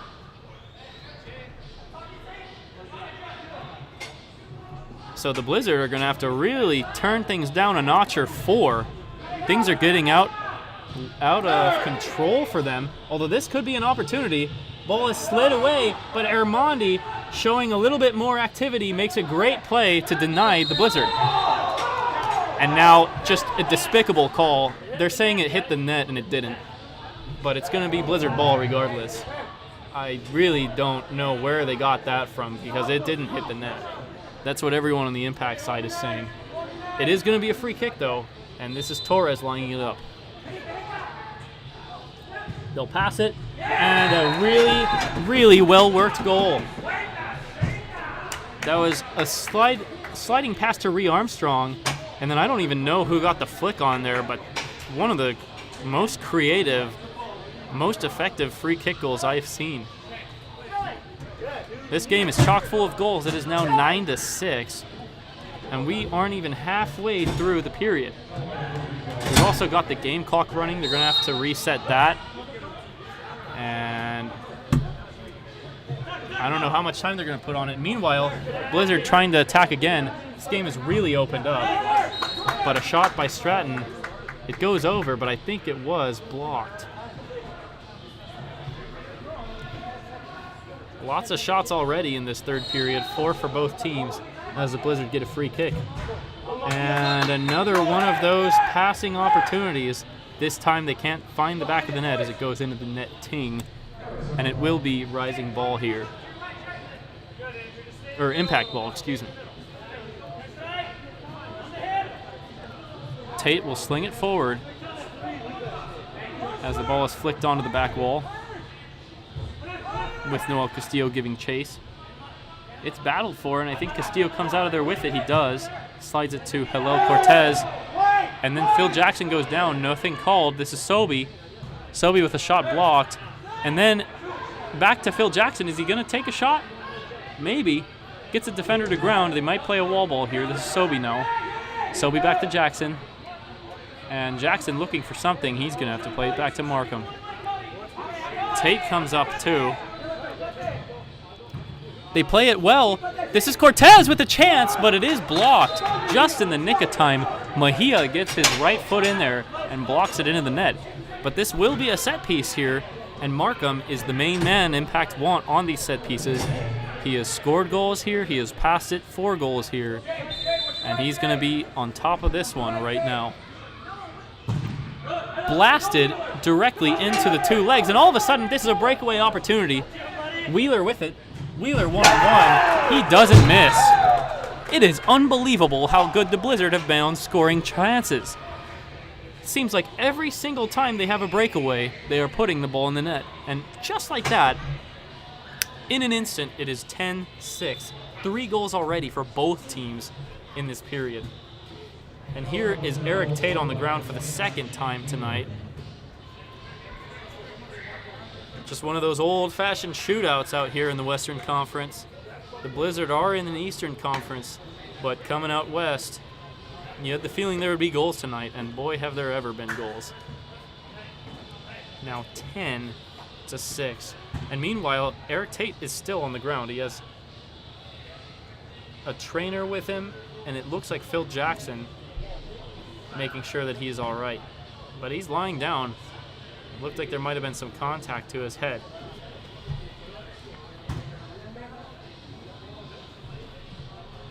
Just to clarify, both goals for the Colorado Blizzard were scored by Shane Wheeler. Both goals, I don't know why it's saying unassisted. I mean, that first goal was definitely assisted. It was a well-worked play. But either way, 2 goals in less than a minute for Shane Wheeler, who now has 3 goals on the game.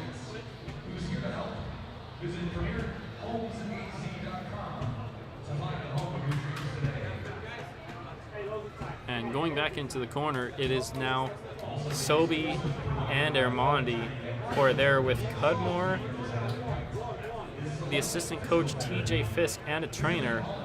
And now you even have Tyrell and Merrick out on the pitch. Merrick might be walking over right now, looking a little bit more serious in the first one, as he gets up to his butt at least, but he's still not off his feet. Now he gets up to his feet.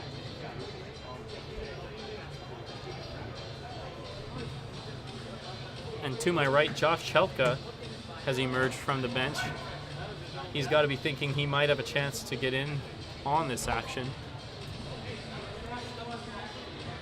Yeah, Tate's limping. I think he is going to have to come out. I know sometimes these are situations where the guy limps and then they're fine, but this is different. I think you guys can just see it in the corner of the screen, and we're going to get the camera over there right now. He is really not able to put much weight on that left ankle, and it's the same left ankle he was attending to earlier in this match. So it's going to take the trainer and Sobi, and from the looks of it, he is going to be out for the remainder of this one. A lot of sour faces right now in orange jerseys. Still a lot of time though, and a big opportunity for Josh Chelka to come up and be the hero. I mean, Tate has played very well the last 2 weeks, but tonight he gave up 10 goals. A very bad save percentage. And seemingly every one-on-one opportunity has been converted by the Blizzard. So things really can't get much worse at the goalkeeping position. Maybe Chelka will be able to step up right here. As a long ball is cleverly played, they just needed someone in the middle, did the Impact. But here is Tyrell, and there is Colorado almost paying for some lackluster defense. There was a good chance by Ledesma, but Rosales was there to make the play. Now it's battled for on the wing. Pretty intense pressure is applied by Torres, and he gets the ball. So now the Blizzard blasted off the walls once again, and it's still Colorado with it. And the ball is just scrambled away. Hermondi is able to get it out of there somehow. Somehow the Blizzard didn't put it in. And now a long ball for Tyrell. Off the wall. He can't get the touch. Good idea there by Matt Merrick. But here come the Blizzard immediately up the pitch. But Hermondi is able to get through three defenders. Cortez, excuse me. And then play it back. Very clever stuff from Cortez. And now Chelka with some of his first touches of the match. And a whistle is blown there. Can't get away with that, Ken Mejia. Eric Hernandez gets run over, but the players appear to be on good terms, and a quick ball played up the line for Tyrell. Tyrell keeps it. And a whistle on the Blizzard. Or no, on the Impact. I really didn't see that one, but regardless, the ball switches possession, and then that's a foolish header. Clearly he could not have meant for that to happen, but it does go in the bench, and the Impact will get the ball.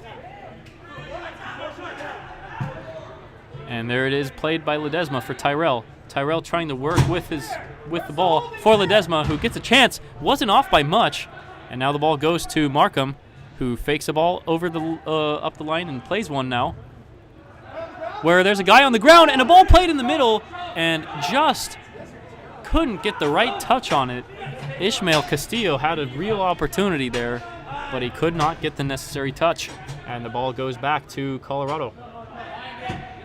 Chelka does collect with just over 5 minutes left. And credit the Blizzard, they've continued to press. Not quite the same intensity from the early moments, but they have still pressed and made it difficult for Impact to get it out of their back half, as evidenced here, as they have to play a dangerous wall ball that gets intercepted ultimately by Torres. And now Torres is able to play it back. The Blizzard can make some substitutions, and there's not the same kind of pressure on the ball from Arizona Impact. Here's a long ball played cleverly by Markham, or so I thought. He does get a toe on that ball as the Blizzard are trying to swing it. But it's 10-6 and they seem to be under control. And again, frustrating for Arizona because just when you think you're getting back in it, Colorado makes some excellent plays and it's once again seemingly out of reach. So here's a ball played for Ishmael, who's been active but hasn't made the most of his chances. A good ball here for Jackson. And he plays it up the middle and just behind Radakovic, who would have had a clear chance. And now Ishmael Castillo, his shot is blocked, but the clearance attempt is played into the net. So an opportunity here for Arizona, and they've been very good on these. Still over 4 minutes, 4 minutes, 4 seconds in the third period. And I'm surprised they're actually going to go with Merrick here. I guess Markham is out. They slide a pass over. Shot is blocked. Sobey trying to put that on target.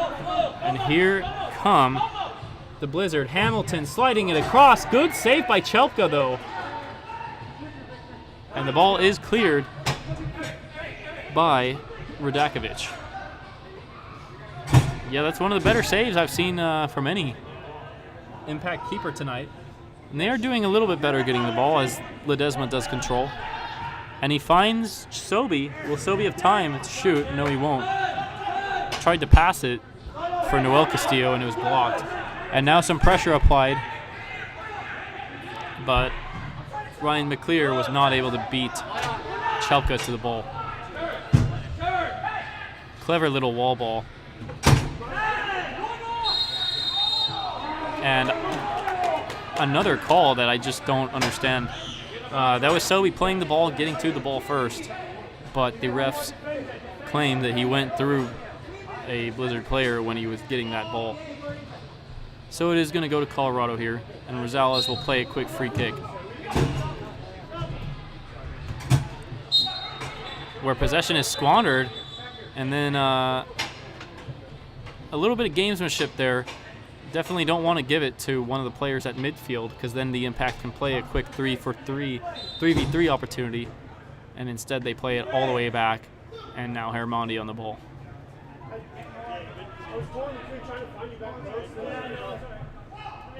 And Chelpka will play it to Hermondi. A little bit of press there by Olivas, but nothing too threatening. And you just don't feel like there's enough intensity for Arizona right now. As a better opportunity was created there. And now Hermondi, can he get the ball? No, he can't. Very nice hustle. They do get it back. Chance for Albers. Just his touch denies him.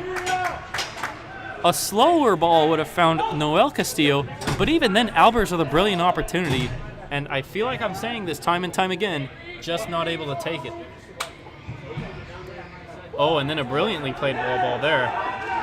Real chance for Colorado. They can't take it. And then a deflected shot. Hermondi getting down to the ground. Probably saving a goal. We are under 2 minutes left in the third period. Still 10-6 for Colorado. And much like the second period, things have settled quite a bit after a really bonkers start to the period. And now he could have a man advantage because two people pressured the ball, but they were able to get back. Ball played up the middle. Radakovic does get it to Cortez, who plays a wall ball, but no one there.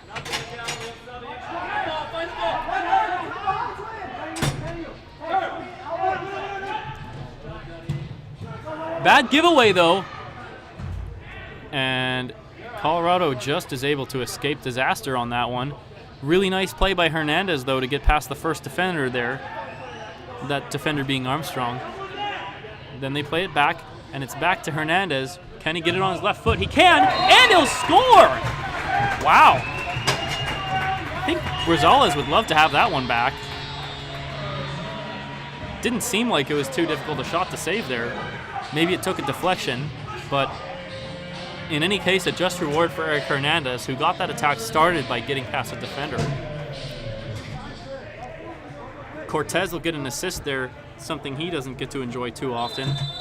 And it's 10-7, it's a football score. We've had a lot of scoring and a lot of games still left to play. Already a much higher scoring one than Bills Jaguars last weekend, as the Blizzard try to do something, but to no avail.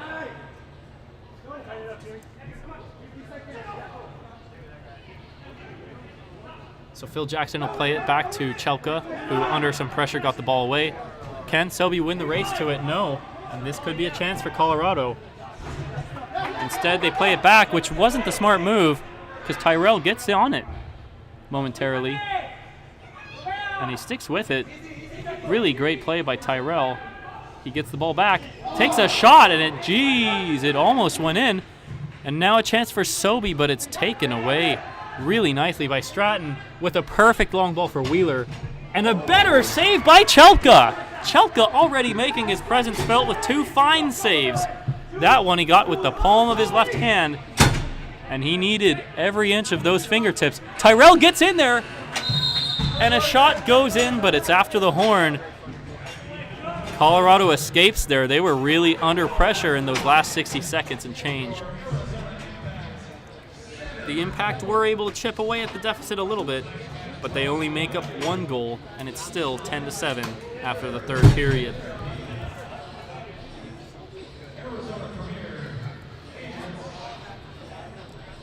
This is the first period where the Impact actually outscored the Colorado Blizzard. You can tell that they got their intensity up right out of the gate. Really nice goals. I mean, it was Stipe Torres with the first one, but then bang, bang, bang, goals from Ledesma, Jackson, and Albers had to have the Colorado Blizzard sweating. However, they have some unbelievably skilled players, and 2 goals from Shane Wheeler, one of those guys, make it 10-6. Goal just before the end of the period there. Gets the Impact back in the conversation, but it is still 10-7. And by the way, that last goal scored by Eric Hernandez with an assist from Hillel Cortez. The Blizzard once again outshoot Arizona by an 8-7 tally in that period. It'll be interesting to see what happens this last period, because every period the Impact have doubled their scoring. First one only 1 goal, second 2, third 4. You know, I'm no mathematician, but if that pattern holds, we're expecting 8 goals this period. Another way you want to look at it, they increase their scoring by 1 goal from first to second, 2 from second to third. Maybe they'll get 7 goals. I mean, crazier things have happened, but the Blizzard have to be feeling pretty good about the way that they're playing right now. And if this game ends up being a game that the Blizzard do win by a couple goals, we're going to look back to that stretch at the end of the first period where the Blizzard scored 3 goals in under 3 minutes, making it 5-1 where it was 2-1. Because up to that point it was a fairly even match, but the Blizzard dominated those last 4 minutes of the period. And when you're down 5-1, it's almost impossible to fully come back. Give the Impact credit, they've been game. They've made some runs, but it seems like Colorado every time has answered. And so here we are, 15 minutes left, unless the Impact can tie this.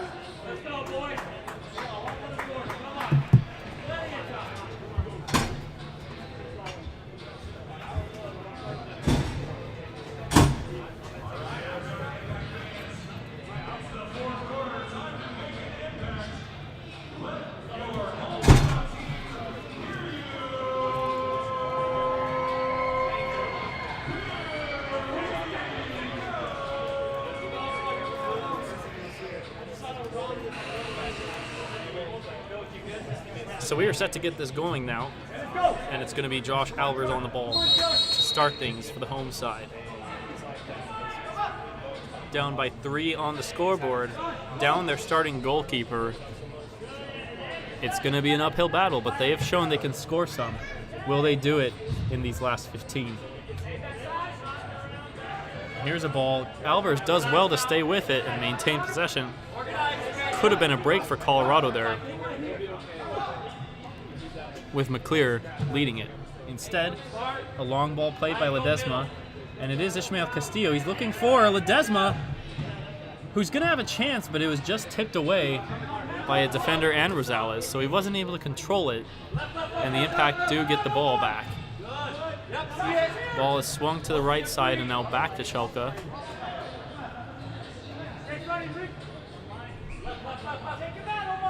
And they've been passing it in the back, where Ledesma fights for it, and a really brilliantly played ball by Andrew White back into the corner, right in front of us. There's a wall ball played by Armandi, but the Blizzard get it, and maybe a chance here from close range, and it's cleared off the line by Merrick. That would have been a goal for McClear. But McClear tries again for a cheeky pass. Instead, Merrick plays a long ball, and Ishmael is going to win it. Can he spin past the defender by the first one? Yes, but not the second. And the ball is played to midfield. where Radakovic wins it. And he'll play to Cortez, who fakes out the defender before sliding it. Now wall ball, but no one there on the back end. So we're almost 2 minutes in here. Good pressure by Arizona. And a really nice ball win by Eric Hernandez. The real question, though, is can they start producing some quality chances? We haven't seen it yet. So here's the ball for Armandi. He swings it to Radakovic. Radakovic back.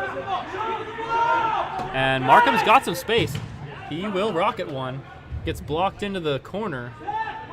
And Ishmael just can't do much about that. Great touch there. And then a blue card assessed. And it's actually going to be a power play for the Impact.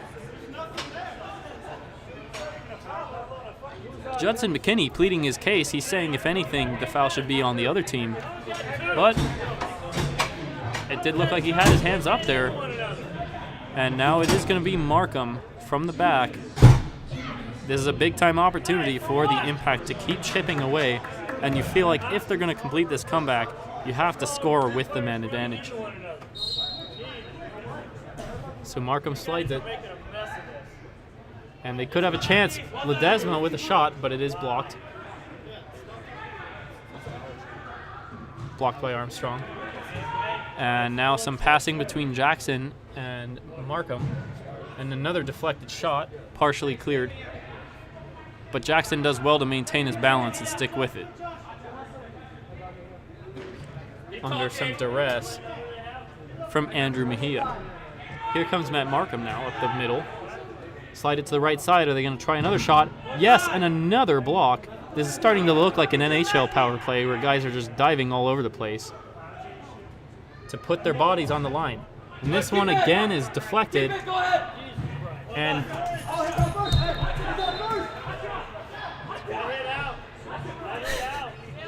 I guess I caught that. But enough about me. Let's go back to the game. It is going to be free kick for Matt Markham. Life flashed before my eyes. I'm a student, so I can't lose my laptop. But it goes to Markham, and he's going to slide it. And a bad shot goes way past everything. That was Phil Jackson on the effort. Now they're saying it was deflected. Or are they? No, they're giving it to Rosales. Rosales taking his sweet time. The clock doesn't start till he actually throws the ball. So we have just over a minute on the penalty and just about 11 and a half minutes left in the game. Phil Jackson swings it to Sobey. Sobey to Markham, and he's going to have some time here. They've been trying with that right wing, and that was actually a better chance. Wasn't off by too much. And then a shot blasted and deflected away. The Blizzard have been really strong for the most part on these penalty kills. As another shot is really well saved by Rosales. Seems like their defenders know what the Impact are doing before Arizona does. And this is a chance, just a little bit overplayed, and I think Chelpka will win that race. And he just barely does enough.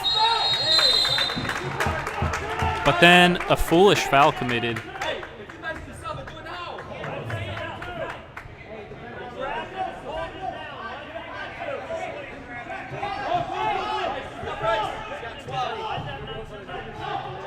And the Blizzard are going to send it all the way in where Chelpka will collect.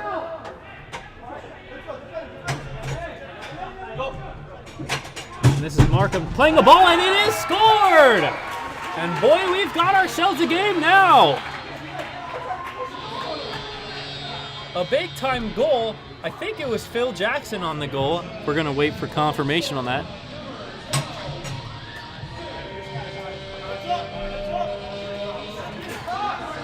And it was indeed scored by Phil Jackson. That was a clever pass by Markham. They were waiting that entire man advantage to get the ball in with that right side. They finally get the look that they wanted on the right side. And all of a sudden, it is now 10-8. You've got to love the fight Arizona has put up tonight. Although that's a bad giveaway by Ledesma. And 1, 2, 3, field goal as Mejia blasted over the net. Chelka will roll the ball, where Hermandi plays it up the wing. Another chance up the right side, perhaps, as Hermandi is able to retain possession. The Blizzard defense starting to look a little tired now. There's a wall ball and a great chance is missed! Albers again! A perfect opportunity! And then Ledesma has it collected. Albers has missed 2 or 3 golden opportunities to score tonight, and honestly, it's the difference in the game. I mean, the Blizzard have taken those chances, and Arizona has not taken those chances enough, and Albers in particular, it seems every time I'm here, he's getting himself in good spots and not putting it on target. The keeper was beat there. He had the entire left side, and he misses to the right. I know it's a lot easier when you're out here than when you're on the pitch, but when you're losing by 2 against a team of Colorado's caliber, you have to score those chances. Still 9:40 now, as Merrick has it in the back. Now it's played up the wall, and they're going with the right side again. This is Eric Fernandez. Decent idea there for Hermandi, but Eric Hernandez sticks with it. Tries a tricky little shot. No match for Rosales. And he'll play it up the wing. And Merrick has it against the boards.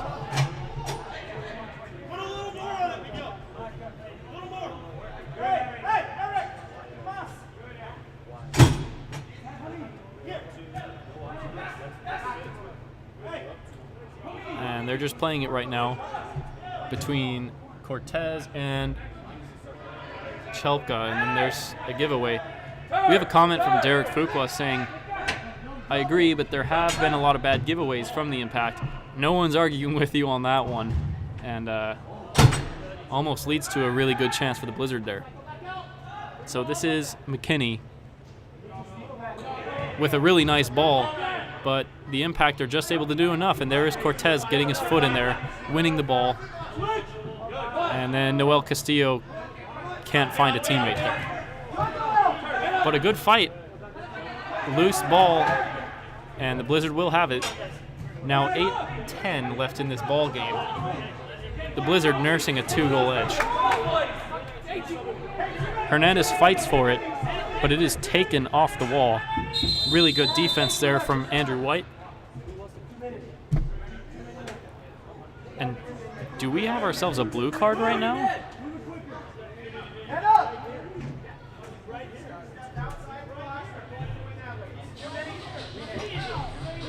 You guys need to read the rules. My God, read the damn rules. If he goes in the 2-minute penalty box, it's okay. Wow. They do this all the time over there. You can't even see them. Focus on us. You got 2 minutes. Wow. They do it all game long. Well, I wanted to be quiet there for a few seconds so you could get some of that audio from the Blizzard coach, John Wells, telling the ref to read the rules. That's his words, not mine. Very displeased. It looks like it's going to be a 2-minute penalty for the Impact to get back in this. And it wasn't because of an on-field foul. Apparently there were 6 people on the pitch because someone came on before another guy came off. But the coach was saying the Impact are doing that all the time. I can't really say either way whether that's the truth, but it's an interesting call for sure.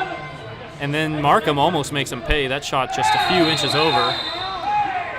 And then he goes down, and Arizona's going to get the ball. That was Mejia going into him.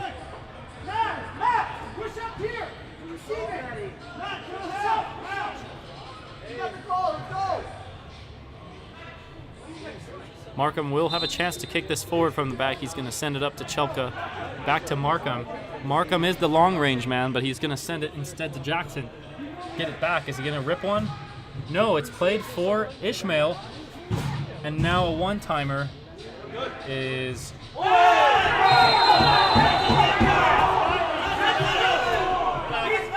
Well,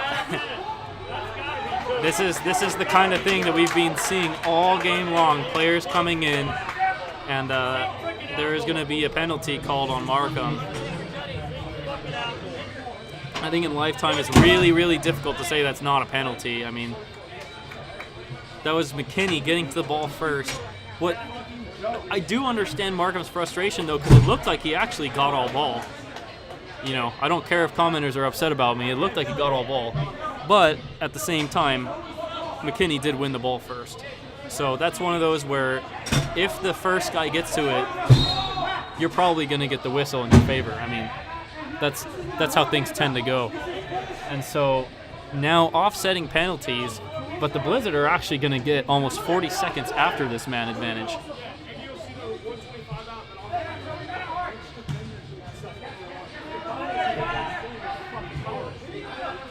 And everyone's just upset right now. Meanwhile, here's a ball for Ishmael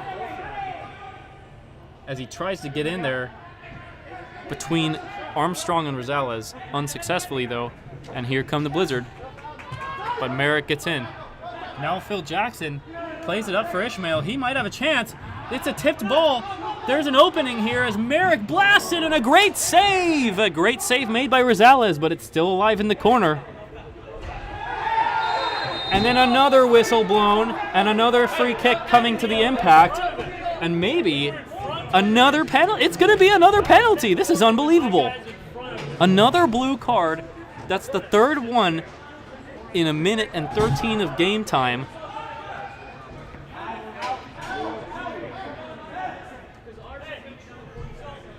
So I'm curious here. It looks like Mejia is going to be sent to the bench. This might be 4-on-3. Wow. Yeah, you don't see this too often. 4-on-3. And a really incredible opportunity for the Impact. Chance here is missed. Really well done there to pass it to Sobey. Sobey had a chance if he could put it on target. He misses though.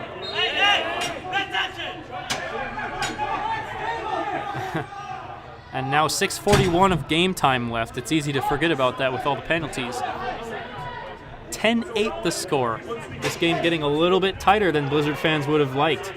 They still have the lead though, as a ball is cleared to midfield where Tyrell collects. So the Impact will have it with a man advantage for 25 more seconds. And there's a chance just missed by Jackson. It stays in play. Tyrell's going to have it. Might be their last chance before it goes to 4-on-4 for a bit. And Jackson, that was just a bad touch. Good defending. And any second now, it's going to be 4-on-4 for a little bit.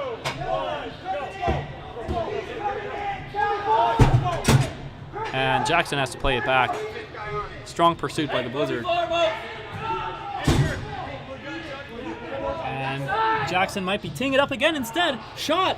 Good chance. Rebound is scored! It's scored by Noel Castillo, and it's 10-9 now.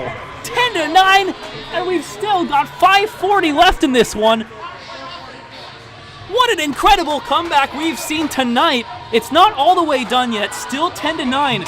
But I tell you what, folks, what incredible heart from the Arizona Impact, down 8-3 early in the third period. And they did not give up. They have just chipped away all game long. It's still going to be 4-on-4 now. And now they're having some discussion.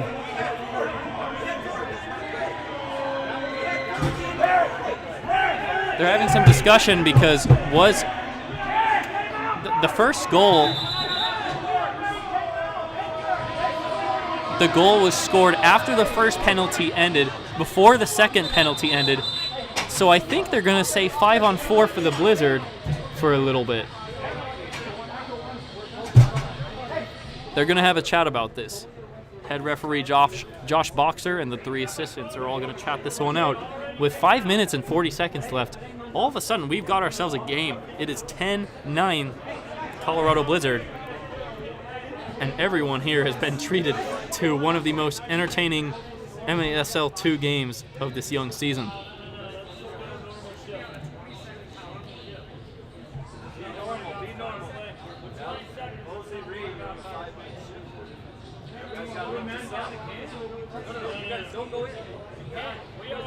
Just for some clarification on the goals, the first goal in this fourth period was scored on a power play by Phil Jackson, with Matt Markham assisting, and then just now it was Noel Castillo rocketing the shot in to the net.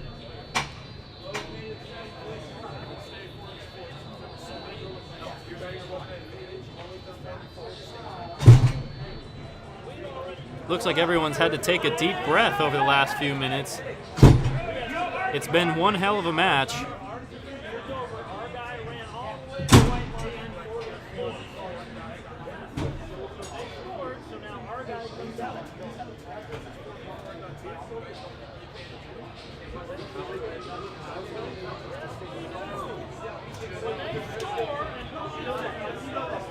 And there's just a lot of chatting going on right now. John Wells, pretty animated, standing on top of the bench, talking to the head ref. And, on the Arizona Impact side, some calm faces. It's really the opposite of how things are going in the early parts of this match. Still an eternity of time left, and you can see the fans, the ones that remain, are getting into it now.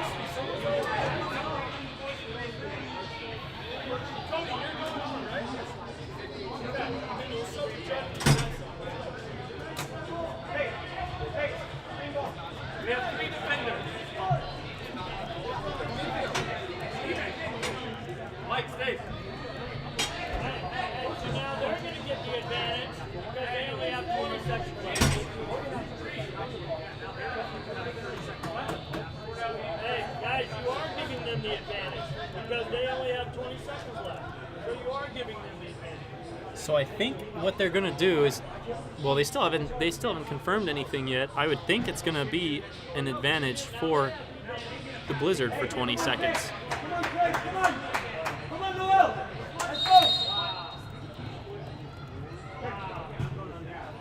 And they don't do that. I feel bad for the Blizzard there.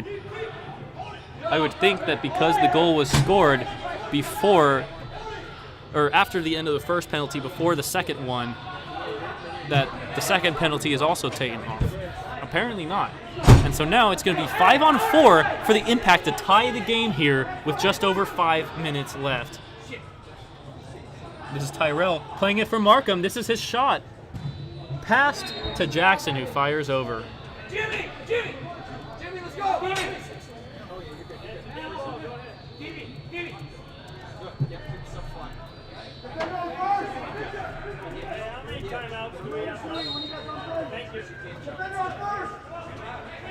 And so Rosales is going to throw this one up the field. And 2 defenders are going to get right on the ball. It was Radakovic getting it and playing it for Markham. Still 12 seconds on this power play. Markham dribbling in, trying to find someone there. I believe it was Jackson. And now a foot race. And it looked for a second like Armstrong might get there first, but he didn't. And we are at even strength now with 4:38 left in this game. Nervous energy for the Blizzard on their sideline. And a bad giveaway there. And now Jackson's on the ground. Are they going to play this on? It looks like they're going to play this on. The refs have not stopped play yet. There's a real chance. Off the post! Literally 1 inch away from going in. And surely you have to stop it at this point. What's insane is that totally would have counted. And that shot was, I'm telling you, the length of a fingernail away from dropping in. That was the bottom of the post, and it just stayed out. That could have made this comeback a lot more difficult for the Impact. And if it had counted, you know that Cudmore would have been chewing out the refs.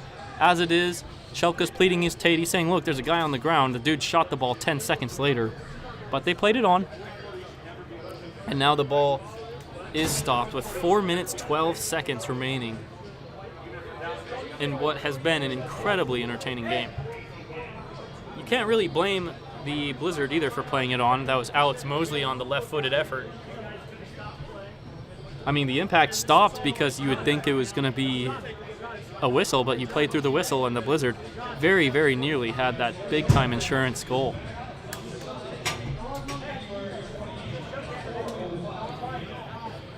We've got, I understand not everyone here has even watched one of these games before, so we'll recap the rules. If this goes to overtime, if it's tied at the end of regulation, we will have a 10-minute overtime. The overtime is golden goal. If after 10 minutes it is still tied, it goes to a shootout, very similar to NHL rules where it's 3 shooters for each team. If you're still tied after those 3, then it's just sudden death. Well, and I'll tell you what, if the Impact are going to somehow pull this one out, they will have a price to pay in this one because Markham can't put weight on his left ankle. That's the second player that's been escorted off the pitch just in the last 20 minutes of game time here. And that's a huge loss because Markham is one of the Impact's most important players.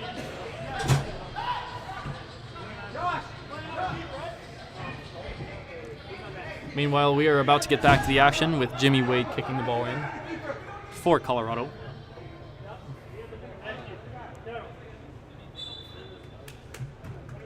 Or, excuse me, that'll be Ishmael Castillo sending it up to the keeper, and now Rosales playing it off the wall. And it will be Arizona ball. We could be in for 4 very intense minutes here.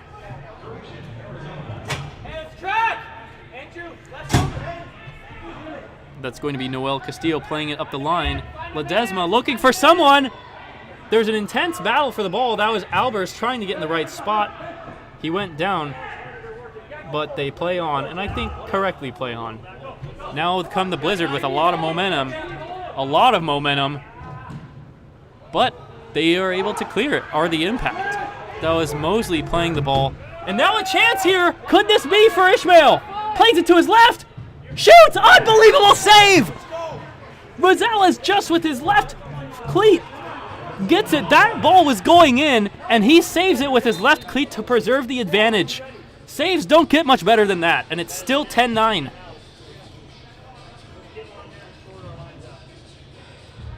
Played off the wall now.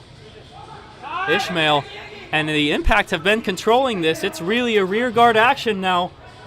Trying to get the flick on was Albers.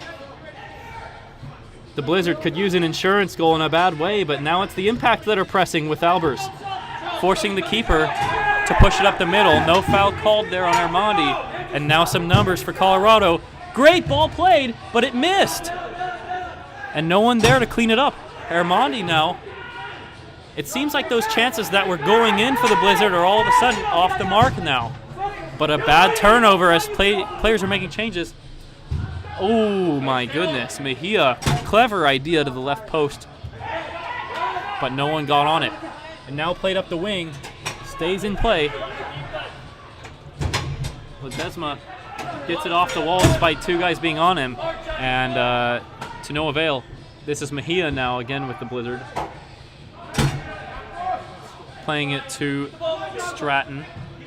Back to McKinney, and finally the Blizzard gets some movement with the ball, but it's turned over and then turned over again, and a blocked shot doesn't go off the net, but does go out of play. Folks, we've only got 2 minutes and 4 seconds left here. Colorado surviving some nervy moments. Miguel Rosales with a big-time save, and now looking a little bit more composed with the ball. But here's Chelka,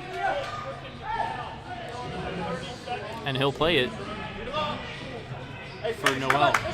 Ball up the middle. This is Sobey. Very tense moments here at the Arizona Sports Complex as we head into the last 2 minutes. Long ball is played off the wall right in front of us, and it'll be left for Sobey, who has it. He's going to play up the right wing. Good opportunity off the boards, but it goes into the net, and it'll be Colorado ball. Now only 1:33 remaining. And you got to start wondering, when are they going to pull the keeper and play the man advantage?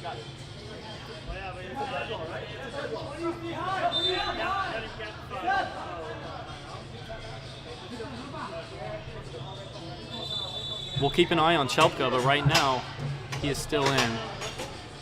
And I believe we've got ourselves a timeout.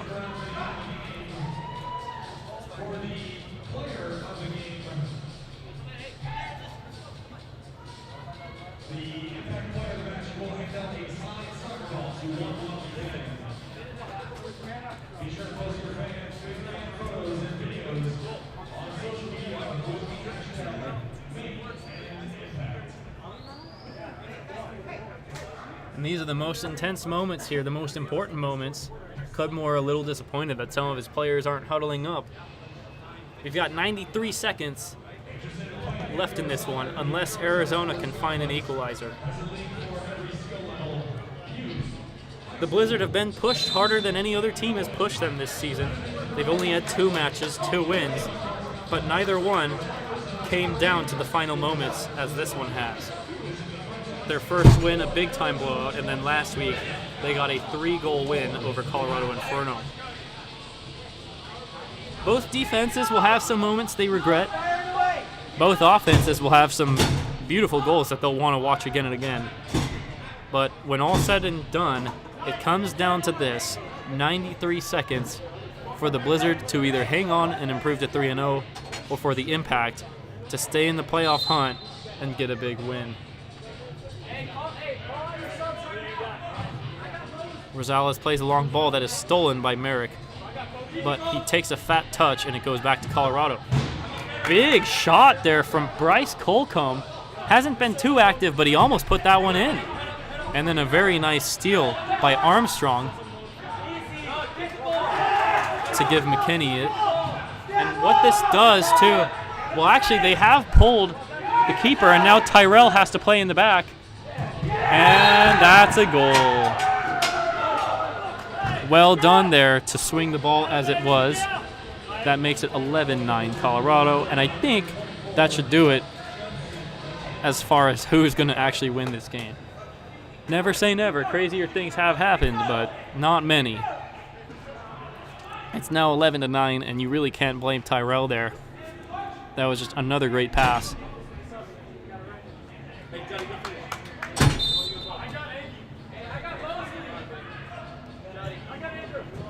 And it looks like the goal was scored by Bryce Colcomb. Now the ball played to Sobey. We're inside of a minute left. And he's able to get by the defender, and they will have a free kick with 49 seconds and change. This is a set piece, one that they've been good at. But how much are you going to miss Markham here? He's the set piece specialist.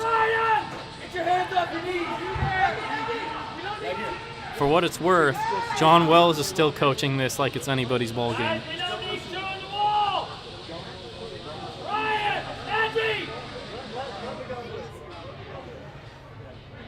And so, sweeper keeper Tyrell is going to put this one in. A slight touch by Noel Castillo, but nothing much. It does go into the net though, and only 3 seconds go off the clock. And then a quick shot is collected by Rosales, and that should really do it. Tyrell coming out of his net to get a foot on that. If they can play it up the wall, they might have something, the Impact. But time is of the essence, and Merrick is going to play it up the wall. Shot blocked, and then a clearance is blocked. Goes out of bounds, but only 25.3 seconds now. And it looks like too little too late. Tyrell takes a low shot. It actually almost made it by everyone. But we're down to 18 now. And Rosales collects, stays in his arc. Down to 10 seconds left. The only thing now is whether Colorado can score an insurance goal. It looks unlikely. Tyrell's going to play it up. And that will do it. Well, it was a hard-fought game. one of the best ones of the season, and the Blizzard had to work harder than they ever have in the 2017-2018 campaign, but they get the job done. They improved to 3-0 now, and for Arizona, their record falls to 1-5. That is now their 4th loss of 5 that have been by 2 goals or less, so that record might be a little misleading. Only a -6 goal differential after this one. And Coach Cudmore has to appreciate the fight that they showed all 60 minutes. It was just a couple stretches where they lost their focus in defense, and that's what makes the difference. So credit Colorado for coming in here, getting the job done, being opportunistic with their chances. They were very opportunistic with their chances. It seemed like every one-on-one chance was a goal up until the 4th period. And the Arizona Impact players applaud their supporters, but it is a win for the Blizzard, 11-9. Thank you all for watching this one. The next Arizona Impact home match will be on Sunday, January 28th at 4 o'clock Mountain Time. And they will be taking on the Ontario Fury, if I'm not mistaken. If you're interested in going to that match, again, the date is going to be January 28th, the week before the Super Bowl, and they're doing it early, so it's not even conflicting with the Grammys, so you really got no excuse there. Got to make it. But it's going to be a 4 p.m. kickoff. So hope to see some of you guys out here, and a very hard-fought game has come to an end. This is Dominic Kearns. Thank you for listening. Hope you all have a great night, and come back with us next time.